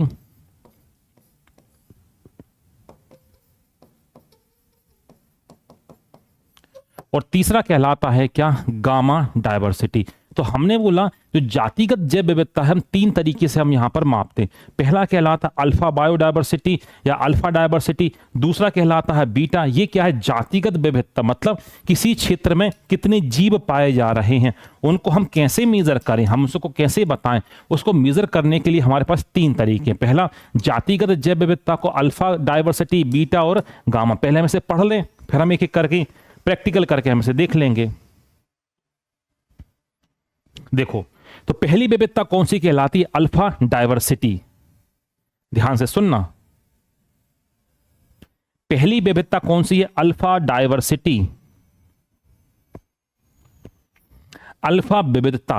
तो हमने क्या बोला कि किसी भी क्षेत्र में, किसी भी पार्श्विक तंत्र के भीतर ये विविधता को क्या करता है, संदर्भित करता है। It refers to the diversity within the particular area और ecosystem and it is usually expressed by the number of species richness in that ecosystem। हमने क्या बोला, अल्फा बायोडायवर्सिटी क्या करता है, किसी भी पार्श्विक तंत्र में उसके भीतर की जैव विविधता को यहां पर बताता है। बात समझ में आ रही है? पहले पढ़ रहे हैं हम, पहले हम समझेंगे डायग्राम से, तब आपको समझ में ज्यादा आता है। दूसरा हमने बोला कौन सा, दूसरा हमने बोला, कहां गई, ये है बीटा बायोडायवर्सिटी दिखाई दिया ये सर, बीटा बायोडायवर्सिटी यह है कंपैरिजन बिटवीन टू इकोसिस्टम, दो पार्श्विक तंत्र में हम ये बता रहे हैं कि दोनों में कुल मिलाकर कितनी विविधता है, इसे बोलते हैं बीटा। तो क्या लिखा है, ये पार्श्विक तंत्रों के बीच की, देखो अभी तंत्र था अब हो गया तंत्रों, मतलब बहुवचन, वो सिंगुलर था अब प्लुरल शब्द यहां पे आ गया है। तो पार्श्विक तंत्रों के बीच की विविधता है। आमतौर पर ये प्रजातियों में परिवर्तन को यहां पर मापा जाता है। परिवर्तन से मतलब कितना चेंज यहां पर आया है। इट इज अ कंपैरिजन, देखो comparison of biodiversity between the ecosystems, दो इकोसिस्टम के बीच हम जब कंपेयर करेंगे तो हम उसे बोलेंगे बीटा बायोडायवर्सिटी। और तीसरा क्या कहलाता है, it is a measure of the overall diversity in a different ecosystem within a region, एक ही क्षेत्र में पाए जाने वाले विभिन्न पार्श्विक तंत्रों के भीतर कितना जैव विविधता उसको बताता है कौन, गामा। सर अभी तो ऐसे समझ में नहीं आया कि अल्फा क्या है, बीटा क्या है, गामा क्या है। मेरी बात को फिर से ध्यान से सुनना। अल्फा, किसी भी एक क्षेत्र में कोई भी एक इकोसिस्टम में कितने जीव पाए जाते हैं, इसे बोलते अल्फा डायवर्सिटी। दो क्षेत्रों को मैं तुलना कर दूं, दो इकोसिस्टम की तुलना कर दूं, यह है बीटा डायवर्सिटी। अब वहां पर जितने भी क्षेत्र हैं अलग अलग इकोसिस्टम, सब की तुलना करके मैं बता दूं, इसे बोलते हैं गामा बायोडायवर्सिटी। इतना सा केवल अंतर है। सर अभी भी समझ में नहीं आया, तो अब देखो, अब डायग्राम में जिसको समझ में भी नहीं आता उसको भी समझ में आ जाता है, इसलिए मैं डायग्राम का यूज हमेशा करता हूं। ध्यान से मेरी बात सुनना, ध्यान से मेरी बात सुनो। यह है पार्श्विक तंत्र ए, इकोसिस्टम ए। तो मैंने बोला बताओ इसमें कितनी जीव जातियां हैं, काउंट करके जल्दी से मुझे बताओ कितनी जीव जातियां हैं।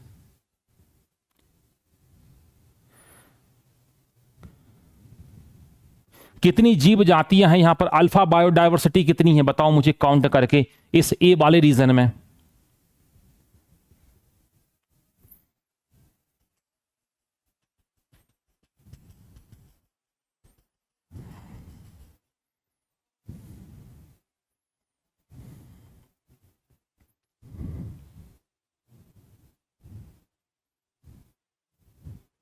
बताओ कितनी अल्फा,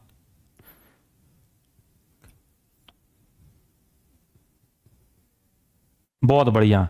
यहां पर अल्फा बायोडायवर्सिटी कितनी है, तो सर आपने अभी सिखाया है कि जो अल्फा जो होती है उस क्षेत्र में पाए जाने वाले कितने जीव हैं। तो मैंने बोला देखो एक जीव ये है, दिखाई दे रहा, ये एक हो गया, पूरा तीनों एक हो गए।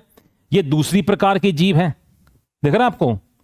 ये मैंने बोला यार ये जो है ये एक प्रकार के दो, ये देखो ये तीसरे प्रकार के जीव हैं। ये बात को समझ में आ रही है आपको। और ये मैंने बोला भाई साहब कि चौथे प्रकार के जीव हैं। तो मैंने बोला इसकी अल्फा बायोडायवर्सिटी हुई कितनी, 4 हुई। किसको समझ में नहीं आया जल्दी से बताओ, किसको समझ में नहीं आया जल्दी से बताओ।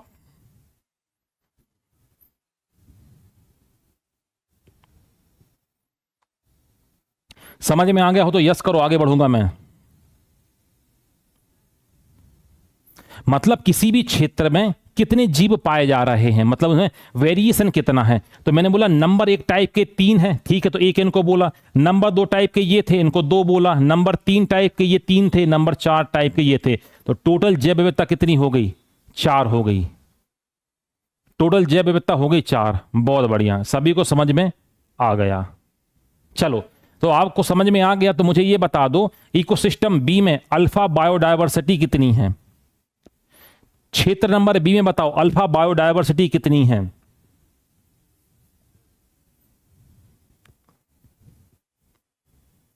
क्षेत्र नंबर बी में बताओ अल्फा कितनी है, काउंट करके।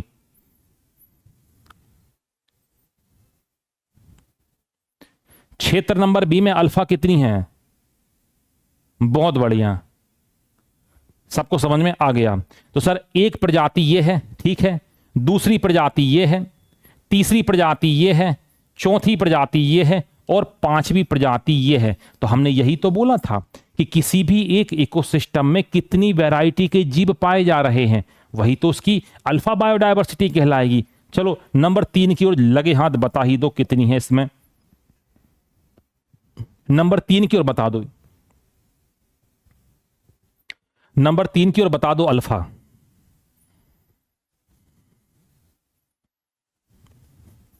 नंबर 3 की ओर बता दो अल्फा। तो सर पहली प्रजाति ये हो गई, ठीक है, दूसरी प्रजाति ये हो गई, ये तीसरी प्रजाति हो गई, और ये चौथी प्रजाति हो गई। इसमें अल्फा कितनी है? अल्फा 4 है। अल्फा का कंसेप्ट हमने समझ लिया। किसी भी एक स्थान पर पाई जाने वाली जीव जातियां या स्पीसीज जो कहलाती हैं वो क्या कहलाती हैं? इसको बोलते हैं अल्फा बायोडायवर्सिटी। सी में कितनी? 4, बी में 5 और ए में ये। चलो अब ध्यान से मेरी बात देखते चलना।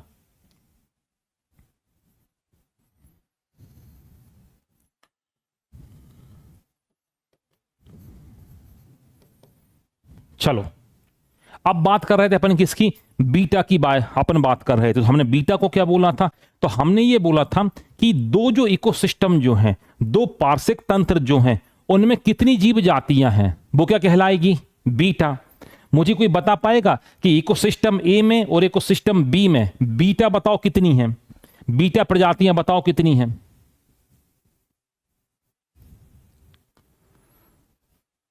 बताओ बीटा कितनी है इकोसिस्टम ए और इकोसिस्टम बी में? कॉमन वाली को एक ही गिनना है ना?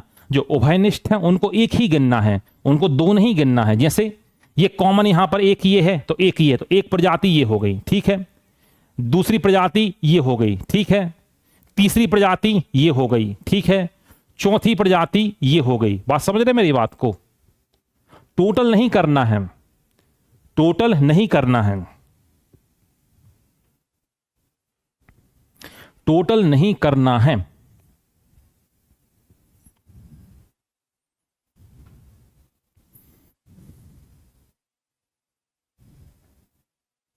बहुत बढ़िया। मुझे कई लोग आंसर दे रहे हैं, 5 दे रहे हैं, 5 वालों के आंसर सही हैं। बहुत बढ़िया, बहुत बढ़िया।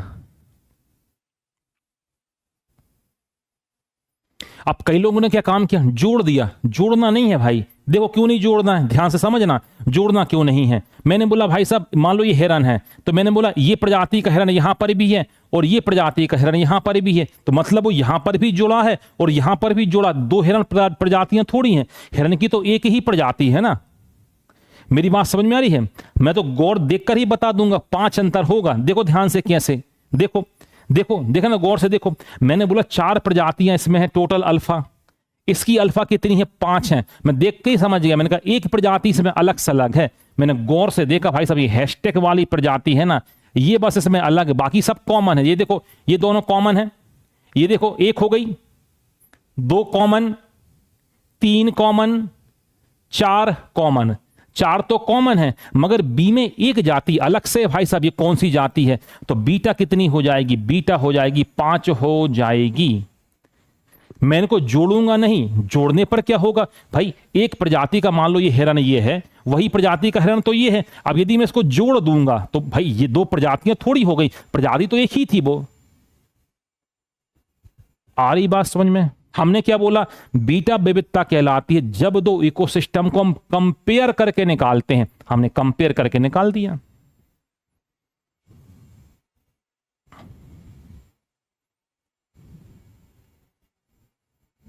बीटा में 2 को कंपेयर करते हैं ना।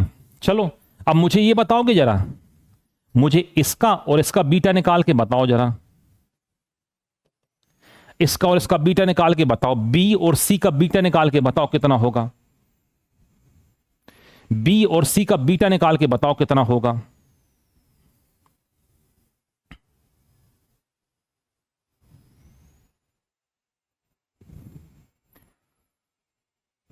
बी और सी का बीटा मुझे निकाल के बताओ कितना होगा।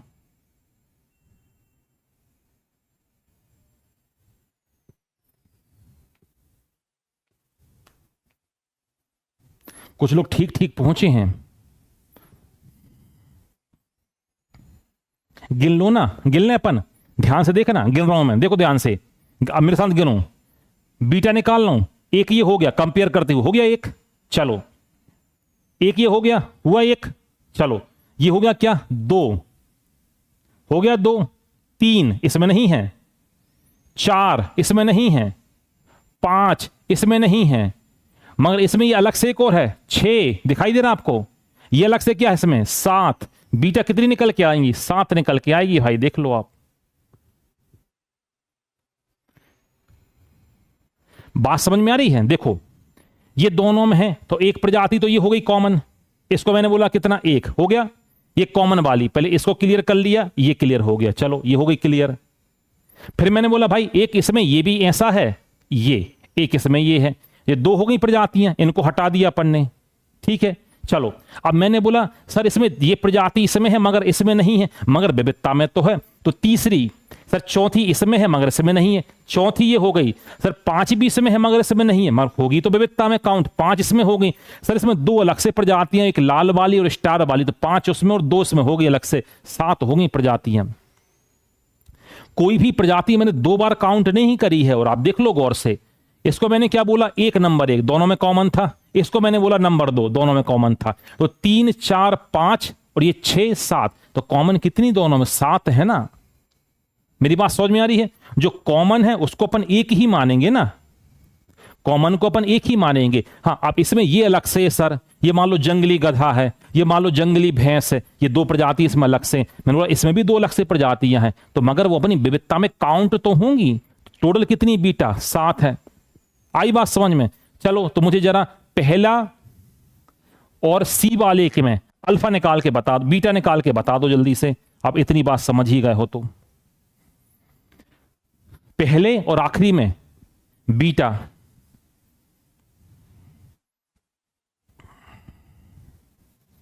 पहले और आखिरी वाले मुझे बीटा निकाल के बता दो। अच्छा कई लोग को अब समझ में आ रहा है, ऑफलाइन में नहीं, उतना खड़ा करके मैं पूछता हूं, अच्छी बेइज्जती करता हूं और मैं डंडा और मारता हूं अलग से। पहले और तीसरे में बताओ, बीटा निकाल ली, कंपेयर करते जाना, जो कॉमन है उनको अलग कर देना, कॉमन को एक काउंट करना।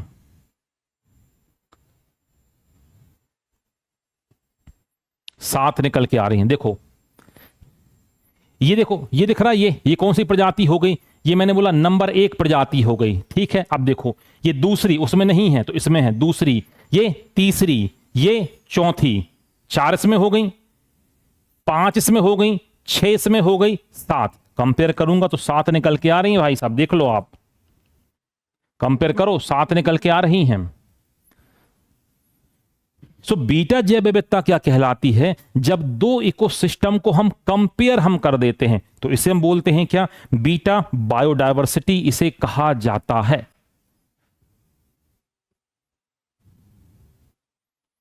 तो अल्फा निकालते बन गई, बीटा हमें निकालते बन गई, अल्फा निकालते हमसे बन गई, बीटा हमसे निकालते बन गई, ठीक है। अब निकालने गामा, तो हमने गामा के बारे में क्या सीखा था, देखो हमने क्या सीखा था, हमने ये सीखा था गामा के बारे में, ये रही गामा। तो हमने क्या बोला गामा के बारे में, एक क्षेत्र के भीतर विभिन्न पार्श्विक तंत्रों की समग्र जैव विविधता, समग्र मतलब पूरी जैव विविधता को एक साथ काउंट कर दोगे सो क्या हो जाएगी, गामा हो जाएगी। कर दो काउंट। अब गामा निकालनी है तो जाहिर सी बात है, तो तीनों को कंपेयर करना पड़ेगा, करते चलो, ए को, बी को और सी को कंपेयर करके मुझे गामा निकाल के बता दो भाई जरा कितनी होगी गामा जैव विविधता। कॉमन वाली बस छोड़ देना, ओवरऑल डायवर्सिटी निकाल दो आप।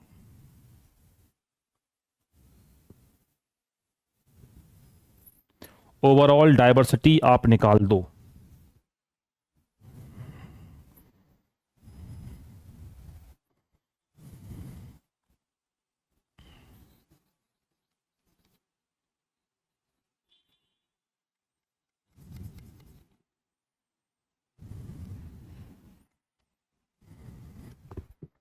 ओवरऑल निकालना है, ओवरऑल सभी की साथ निकल रही क्या,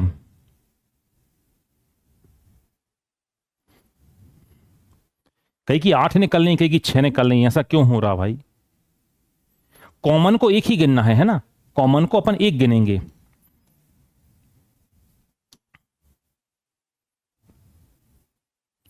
कोई 7 बता रहे हैं, कोई 8 बता रहे हैं, कोई 5 बता रहे हैं।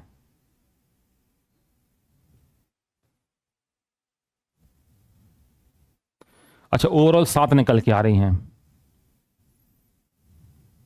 चलो निकालें कॉमन, देखो ध्यान से।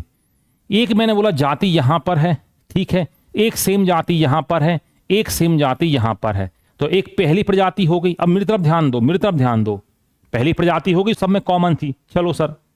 दूसरी प्रजाति सर यहां पर है ये, और दूसरी प्रजाति यहां पर है, मगर सर यहां पर नहीं है, दो प्रजाति हो चुकी हैं। सर तीसरी प्रजाति जो है ना सर, इसके पास है, इसके पास है, इसके पास नहीं है, ये तीसरी प्रजाति हो गई।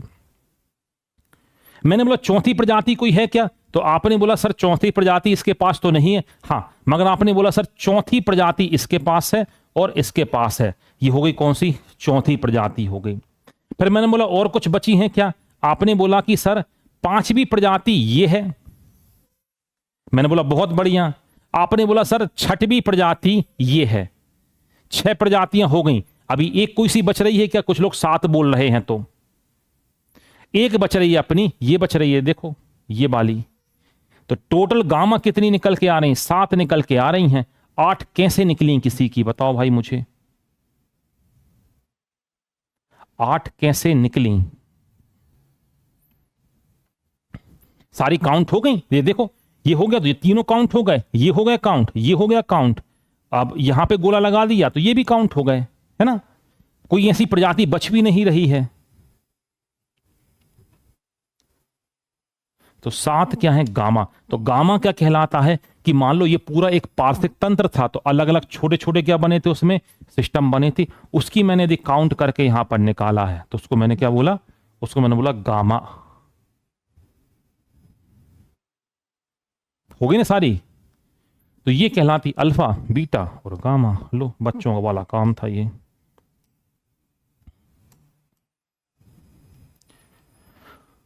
तो ये रही क्या आपकी बीटा, और अंतिम वाली रही कहां गई आपकी, कहां चली गई, ये रही आपकी गामा। कैसे निकालते हैं ये भी मैंने आपको बता दिया। तो अल्फा हमने क्या निकाला, अल्फा हमने, हां, इसको निकालने का फॉर्मूला भी होता है, मैं फॉर्मूला नहीं बता रहा हूं, तो ऐसी समझ में जाता है। अल्फा किसी भी एक स्थान की, बीटा 2 स्थान को कंपेयर कर लो, गामा जितने भी स्थान है उस क्षेत्र में सबको कंपेयर यहां पर कर लो, है ना, आ रही बात समझ में, ठीक है। चलो आगे बढ़े इसके। हाँ, बहुत बहुत काम का, यूपीएससी के सिलेबस में बहुत ज्यादा क्वेश्चन यहां से बनते हैं, आपके स्टेट पीएससी में भी क्वेश्चन यहां से बनते हैं।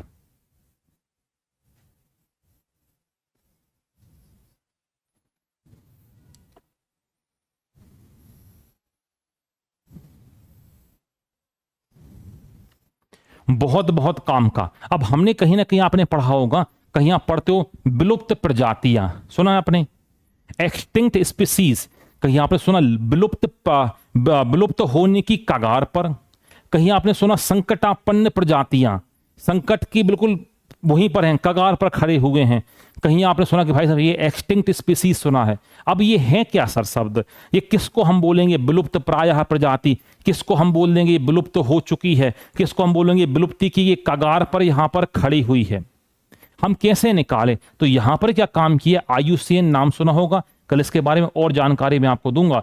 International union for conservation of nature and natural resources, इसने क्या काम किया है, इसने क्लासिफिकेशन ऑफ, देखो क्लासिफिकेशन ऑफ कंजर्वेशन प्रायोरिटी, मतलब संरक्षण के आधार पर जातियों को इसने बांटा है। हम किसको बोल देते हैं संकटापन्न जातियां, किसको बोले विलुप्ति की कगार पर, किसको बोले विलुप्त प्रायः प्रजातियां, बात समझ में आ रही। तो उसका यहां पर इसने क्लासिफिकेशन दिया, किसने, IUCN ने दिया है।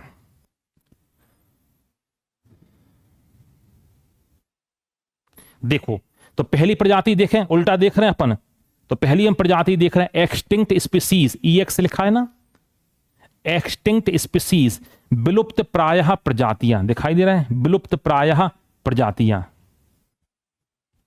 विलुप्त प्रायः प्रजाति हम किसे यहां पर बोलेंगे, हाँ वल्नरेबल स्पीसीज भी आएंगे इसमें, जरा सब्र रखो। तो ये क्या कहलाता, अच्छा ये जो मैं आपको मटेरियल में आपको बता रहा हूं ना, एक मुझे कोई अच्छी किताब मुझे मिली, इंग्लिश मीडियम की है, फिर मैंने इंग्लिश को उसको हिंदी में मैंने कन्वर्ट यहां पर किया है। हाँ ये टॉपिक बहुत बहुत काम का है। ये ऐसा टॉपिक है, यहाँ पे आपको हिंदी में मटेरियल मुझे बहुत कम मिल रहा था, मगर एक अच्छी किताब मुझे मिली, उसमें इंग्लिश का बहुत अच्छा मटेरियल लिखा हुआ था, तो उसको मैं आपके लिए फिर लेकर आया, उसको मैंने फिर हिंदी में कन्वर्ट किया, कुछ थोड़ा सुधारा उसको, और फिर मैं उसको यहाँ पर लेकर आया हूँ। हम बात कर रहे हैं किसकी? विलुप्त प्राय प्रजातियों की हम बात कर रहे हैं। तो हमने क्या बोला कि विलुप्त प्रजातियां ऐसी प्रजातियों को हम बोलेंगे जब उनमें कोई उचित संदेह नहीं होता कि अंतिम व्यक्ति की मृत्यु हो गई है। अंतिम व्यक्ति की मृत्यु हो गई मतलब इसमें हमें कोई डाउट नहीं है कि उसकी आखिरी जाति खत्म हो चुकी है। जैसे हमने बोला भाई भारत में तो अभी हम नामीबिया से हम लेकर आए चीते, हमने बोला कि भारत में चीते खत्म हो गए। सर आपने पुष्टि कैसे करी? तो हमने ये बोला कि भाई साहब हमें अभी तक एक भी चीता देखने को नहीं मिला होता, आखिरी चीता भी क्या हो चुका है, यहां पर खत्म यहां पर हो चुका है। बात समझ आ रही है? आखिरी चीता भी यहां पर क्या हो चुका? खत्म हो चुका है। यह कहलाता है क्या? इसे कहा जाता है एक्सटिंक्ट स्पीसीज। तो वो लिखा ना कि अंतिम व्यक्ति की, व्यक्ति से मतलब क्या? वो जीव, उसकी मृत्यु हो गई हो, तो ये एक टैक्सॉन को विलुप्त यहां पर इसे माना जाता है। ठीक है सर, हम इसे विलुप्त मान लेते हैं। या अपेक्षित निवास स्थान में उचित समय, दैनिक, मौसमी, वार्षिक, संपूर्ण सर्वेक्षण में उसकी ऐतिहासिक सीमा के दौरान किसी व्यक्ति को रिकॉर्ड बनाने में उसका विफल वहां पर वो रहा है। हमने बोला कि हम उसे बोलेंगे एक्सटिंक्ट स्पीसीज। या तो क्या हो चुका है, ये हमें इसका आखिरी कोई व्यक्ति, आखिरी जीव खत्म हो चुका है, पहला हमने बोला।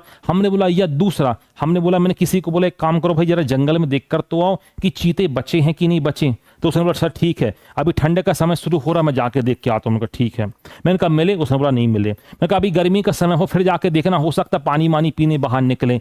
वो गर्मी के समय उसने रिपोर्ट बनाई, सर गर्मी के समय भी नहीं दिखाई दिए। मैंने कहा एक काम करो बरसात के समय जाना, शिकार अच्छा खासा हो जाता, घास उगाती है, शिकार करने के लिए बाहर आएंगी। ये गया। उसने बोला उस समय भी नहीं दिखाई दिए। अब मैंने बोला तुम कब देखते हो? उसने सर मैं दिन में देखता हूँ। मैंने कहा दिन में मत देखो, अब तुम रात में देखो जरा जाके कि रात में है कि नहीं वहां पर। तो उसने बोला सर रात में भी नहीं। तो मैंने कहा एक काम करो यार दोपहर में और देखो। उसने बोला दोपहर में भी नहीं है। तो मैंने कहा कब देखते हो? उसने बोला शाम को देखते। मैंने कहा तुम सुबह 4 बजे भी देखो। उसने उस समय भी नहीं दिखाई दिया। तो ये क्या बोलूंगा, ये विलुप्त तो हो चुका है। तो हमने क्या बोला, हमने बोला कि ये क्या बोला कि वो कहां पर, जहां पर वो जीव रह रहा था, तो हमने वहां सर्वे कराया। तो हमने दैनिक कराया, मौसमी गतिविधियों का, और वार्षिक किया। हमने सर्वेक्षण के दौरान देखा कि भाई साहब कोई भी व्यक्ति उस जीव का रिकॉर्ड बनाने में सफल ही नहीं हो पाया। तो हमने बोला अब तो ये भाई साहब ये खत्म हम मानेंगे। अब हमने कितने सारे सीजन में हमने देख लिया, दिन में, दोपहर में, रात में, हर समय देख लिया, साल भर से हमसे ढूंढ रहे, हमें तो दिख ही नहीं रहा ये। तो हम उसे क्या बोलेंगे? हम उसे बोलेंगे एक्सटिंक्ट, हमें से यहां पर कहा जाता है। आ रही बात समझ में?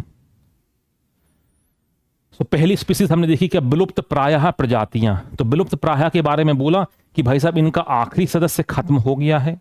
हमने बहुत सर्वे किया, कोई रिकॉर्ड ही नहीं बना पा रहा उसका। तो हमने बोला अब तो मानो, अब तो खत्म हो गया कि अभी भी नहीं मानोगे? आ रही बात समझे? छिपकली कब गायब होगी? डर लगता है छिपकली गायब। अच्छा मैं बताऊं आपको, छिपकली गायब नहीं होगी। ये छिपकली ये है, रेप्टाइल्स हैं, पता है रेप्टाइल्स कब से हैं? अब मैं आपको बता दूं, हालांकि ये पृथ्वी जो है ना, पूरी पृथ्वी ये रेप्टाइल्स की ही पृथ्वी है। ये रेप्टाइल्स तब से हैं जब से हम नहीं थे, वो वहां तब से लेकर अभी तक हैं। इन्हें बहुत अच्छे एक नाम दिया गया है जूलॉजी की भाषा में। इन्हें बोला जाता है क्या?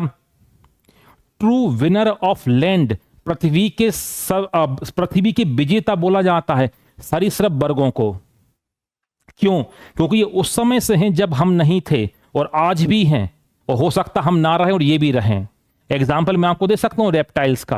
एक रेप्टाइल्स का एग्जाम दूंगा मैं आपको डायनासोर का। तो डायनासोर आता है किसमें? सरीसृप की श्रेणियों में आता है।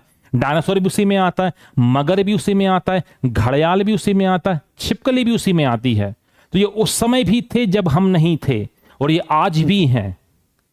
वास्तव में हालांकि पृथ्वी इन्हीं की, वैज्ञानिकों का मानना यह है कि पृथ्वी इन्हीं की थी उस समय। तो इनको एक नाम बहुत अच्छा उन्होंने दिया है, ट्रू विनर ऑफ लैंड, पृथ्वी के विजेता बोला है सरीसृप वर्गों को, क्योंकि उस समय भी थे जब मानव का अस्तित्व नहीं था। उस समय से रह रहे हैं ये, वो गायब नहीं होगी।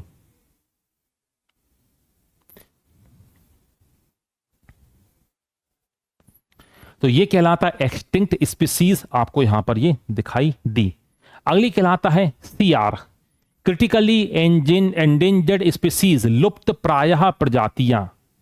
या गंभीर रूप से लुप्त प्रायः प्रजाति, इसको बोलते हैं क्रिटिकल एंडेंजर्ड स्पीसीज, सीआर कहा जाता है। सर इसको हम क्या कहलाएंगे, इसके भी कुछ क्या होंगे, कुछ पॉइंट होंगे। तो हमने बोला क्या, एक टैक्सॉन, टैक्सॉन का मतलब कम्युनिटी से है, एक टैक्सॉन जो गंभीर रूप से लुप्त प्रायः है, जब सर्वोत्तम उपलब्ध साक्ष्य से इंगित होता है कि गंभीर रूप से लुप्त प्रायः किसी भी मापदंड को ये पूरा नहीं कर रहा। अब मापदंड वो बता रहा कैसा है ना, तो पहले चिंताजनक स्थिति में है, यदि संरक्षित नहीं किया गया तो ये विलुप्त हो जाएगा। तो महत्वपूर्ण बात उसकी ये, अब वो बता रहा है, अब ये बता रहा है कि विलुप्त प्रायः जाति क्या कहलाएगी, ये है उसका टैक्सॉन। उसने बोला कि जनसंख्या की कमी पिछले 10 वर्षों में 90%, दिखाई दे रहा, जनसंख्या की कमी पिछले कब 10 वर्षों में 90%, या जनसंख्या का जो आकार है, आकार मतलब 50% मैच्योर परिपक्व संख्या का, वो क्या हो रहा, वो घट रहा है। इसे हम मानेंगे क्या, सीआर हम इसे माना जाता है।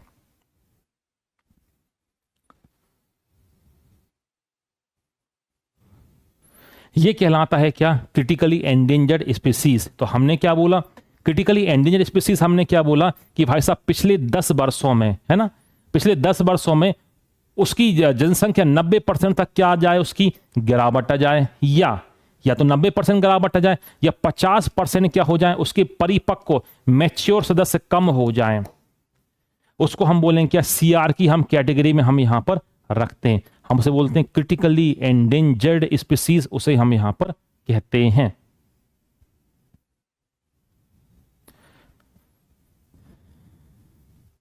तीसरी कैटेगरी, अगला देखो, तीसरा उसका मात्रक बता रहा है कि पिछले 10 वर्षों में कम से कम क्या 50% जंगल में क्या विलुप्त होने की संभावना दर्शाए, तो उसे भी हम बोलते हैं क्या, सीआर की कैटेगरी में हम यहां पर उसे रखा जाता है। Quantitative analysis showing the probability of extinction in a wild at least 50% on their 10 years, 50% क्या हो जाए, पिछले 10 सालों में क्या हो जाए, वो कम हो जाए जंगल में, जंगली नहीं, जंगल में 10 वर्षों में आधी जनसंख्या बचे, तो उसे हम क्या बोलेंगे, उसे हम बोलते हैं सीआर बोलते हैं, क्रिटिकली एंडेंजर्ड स्पीसीज। टैक्सॉन का मतलब अभी बता ना, कम्युनिटी से मतलब बताया, कम्युनिटी,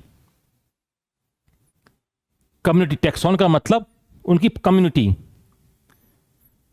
अगला ईएन के ऊपर बात करें, एंडेंजर्ड स्पीसीज की अपन बात करते हैं,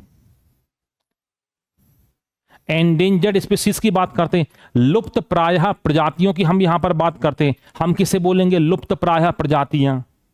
तो हम ये बोलते हैं कि एक टैक्सॉन का मतलब कम्युनिटी, उसको लुप्त प्रायः माना जाता है जब सर्वोत्तम उपलब्ध साक्ष्य इंगित करता है कि लुप्त प्रायः के किसी भी मानदंड को ये पूरा नहीं कर रहा। अब मापदंड इसके क्या है, यहां पर पहले एग्जाम्पल देख लो।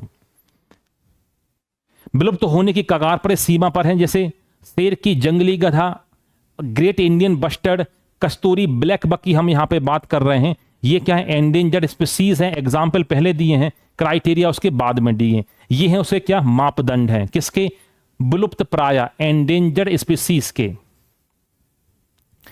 पिछली जनसंख्या में क्या 10 वर्षों में कितनी 70% की गिरावट आई हो, पहला क्राइटेरिया बता रहा है वो।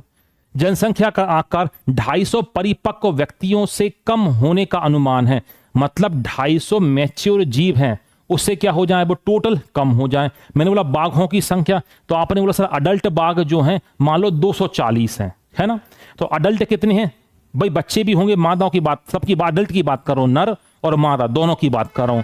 तो मैंने बोला अडल्ट कितने हैं, आपने बोला सर 240 हैं, तो मैंने बोला इसको मैं बोलूंगा क्या, ईएन बोलूंगा, एंडेंजर्ड स्पीसीज बोलूंगा, विलुप्त प्रायः प्रजाति बोलूंगा। तो उसके ये क्या है, क्राइटेरिया दिए गए हैं, या तो ये कवर कर ले।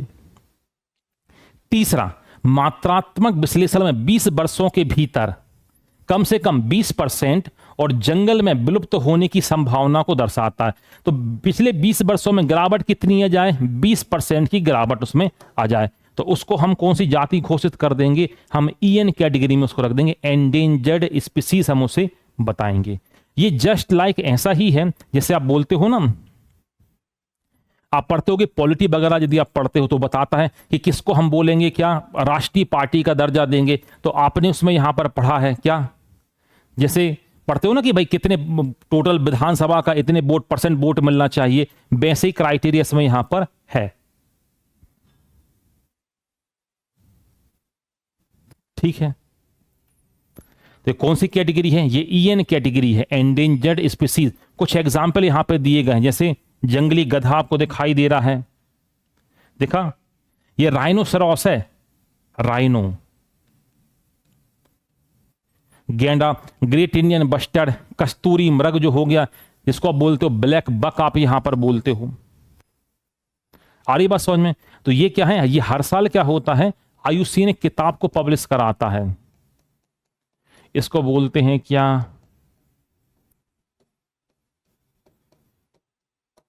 रेड डेटा बुक, है ना, लाल किताब। तो उसमें आपको देखने को मिलते हैं कौन कौन जीव यहां पर हैं विलुप्त होने की कगार पर।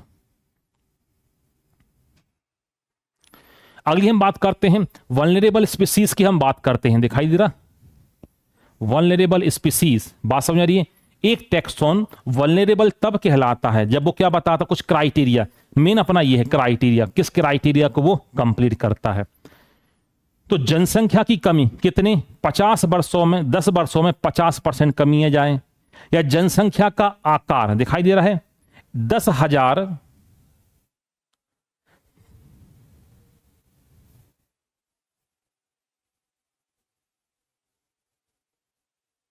ये टन नहीं है वही मैं देख रहा था, हाँ, जनसंख्या का आकार 10,000 मैच्योर जीवों से कम होने का, कम यहां पर हो जाए, और 100 वर्षों के भीतर विलुप्ति की कगार पर संभावना कम से कम 10% यहां पर बच रहा है।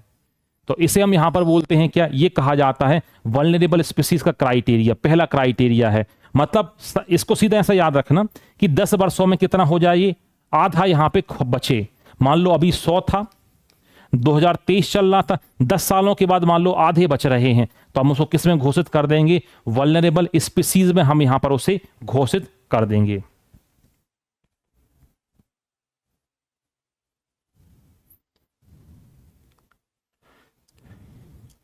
अगला कहलाता है थ्रेटेंड स्पीसीज कहलाता है। देखो, नियर थ्रेटेंडेड स्पीसीज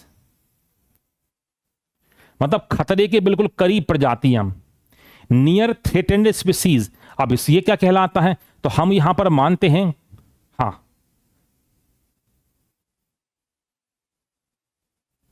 तो ये क्या कहलाता है, थ्रेटेंड स्पीसीज। भाई अभी तो हमें देखने को मिल रहा है, मगर आने वाले समय में इसकी संभावना बहुत कम हमें देखने को मिलेगी। तो वही यहां पे बता रहा, आहर्ता, आहर्ता का मतलब यहां पर ये है क्या, कि उसमें कौन कौन सी स्वीकार्यता सामान्य भाषा में से आप बोल सकते हैं। खतरे की सीढ़ी के लिए आहर्ता प्राप्त करने के करीब है, आहर्ता प्राप्त करने की सामान्य मतलब निकट भविष्य में ये खत्म हो जाएगा। नियर थ्रेटेंड स्पीसीज यहां पर कहलाता है। अगला आता है LC, इसको बोलते हैं लीस्ट कंसर्न स्पीसीज कहा जाता है, न्यूनतम चिंता वाली जातियां। लीस्ट कंसर्न स्पीसीज ये क्या कहलाती हैं, least concern species. Least concern का मतलब है ये अभी तो व्यापक है, अभी तो ठीक ठाक आपको यहां पर दिखाई दे रही हैं, मगर आने वाले भविष्य में ये भी कम होने की इनकी संभावना है। व्यापक एवं प्रचुर कर शामिल यहां पर है। एक टैक्सॉन जो न्यूनतम चिंता का विषय है, इसका मूल्यांकन मापदंडों के विरुद्ध किया गया है। यह गंभीर रूप से विलुप्त प्रायः, लुप्त प्रायः, कमजोर, निकट खतरे के लिए योग्य नहीं है। इस श्रेणी में व्यापक एवं प्रचुर यहां पर शामिल है। वर्तमान समय में तो आपको देखने को मिलेंगी जातियां, मगर ये खत्म होने पर आपको देखने, ये फिर चली जाएंगी किसमें, नियर थ्रेटेंड स्पीसीज में यहां पर ये चली जाती हैं, लीस्ट कंसर्न स्पीसीज जो हैं। अगला कहलाता है DD species, data deficient species. Data deficient species, बात समझ में आ रही है? तो इनके बारे में हमें जानकारी बहुत ही कम है, बात समझ में आ रही है? इनका वितरण, इनकी जनसंख्या, स्थिति, विलुप्त होने का जोखिम, प्रत्यक्ष अप्रत्यक्ष आकलन करने के लिए हमारे पास जानकारी ज्यादा नहीं है। इस श्रेणी में एक अच्छी तरह अध्ययन किया जा सकता है, जीव विज्ञान को अच्छी तरह किया जा सकता, ठीक है। हमने बोला अगली जाती है DD species, data deficient, data deficient species. इन जातियों के बारे में ज्यादा जानकारी नहीं है कि भाई साहब ये बची हैं कि नहीं बची हैं, इनमें अभी बहुत शोध की आवश्यकता है, बहुत रिसर्च की इसमें आवश्यकता है। इनको देखना पड़ेगा कि कहां पर मिलेंगी, किस तरीके से मिलेंगी, क्या खा रही हैं ये, इनके बारे में स्टडी ही कम हुई है। तो यहां पर एक लाइन भी वो बोल रहा है क्या, इनमें क्या है, अभी और ज्यादा अध्ययन करने की आवश्यकता है, कहां पर पाई जा रही हैं ये जातियां, तो इसमें को बोला गया कि डीडी इसे कहा गया है, जैसे डेटा डेफिशिएंट, कुछ जातियों के बारे में हमने अध्ययन कम ही यहां पर किया है। तो ये था आज का सेशन आपको कैसे लगा बिल्कुल आप बता सकते हैं। मुलाकात करेंगे हम कल एक और नए टॉपिक के साथ।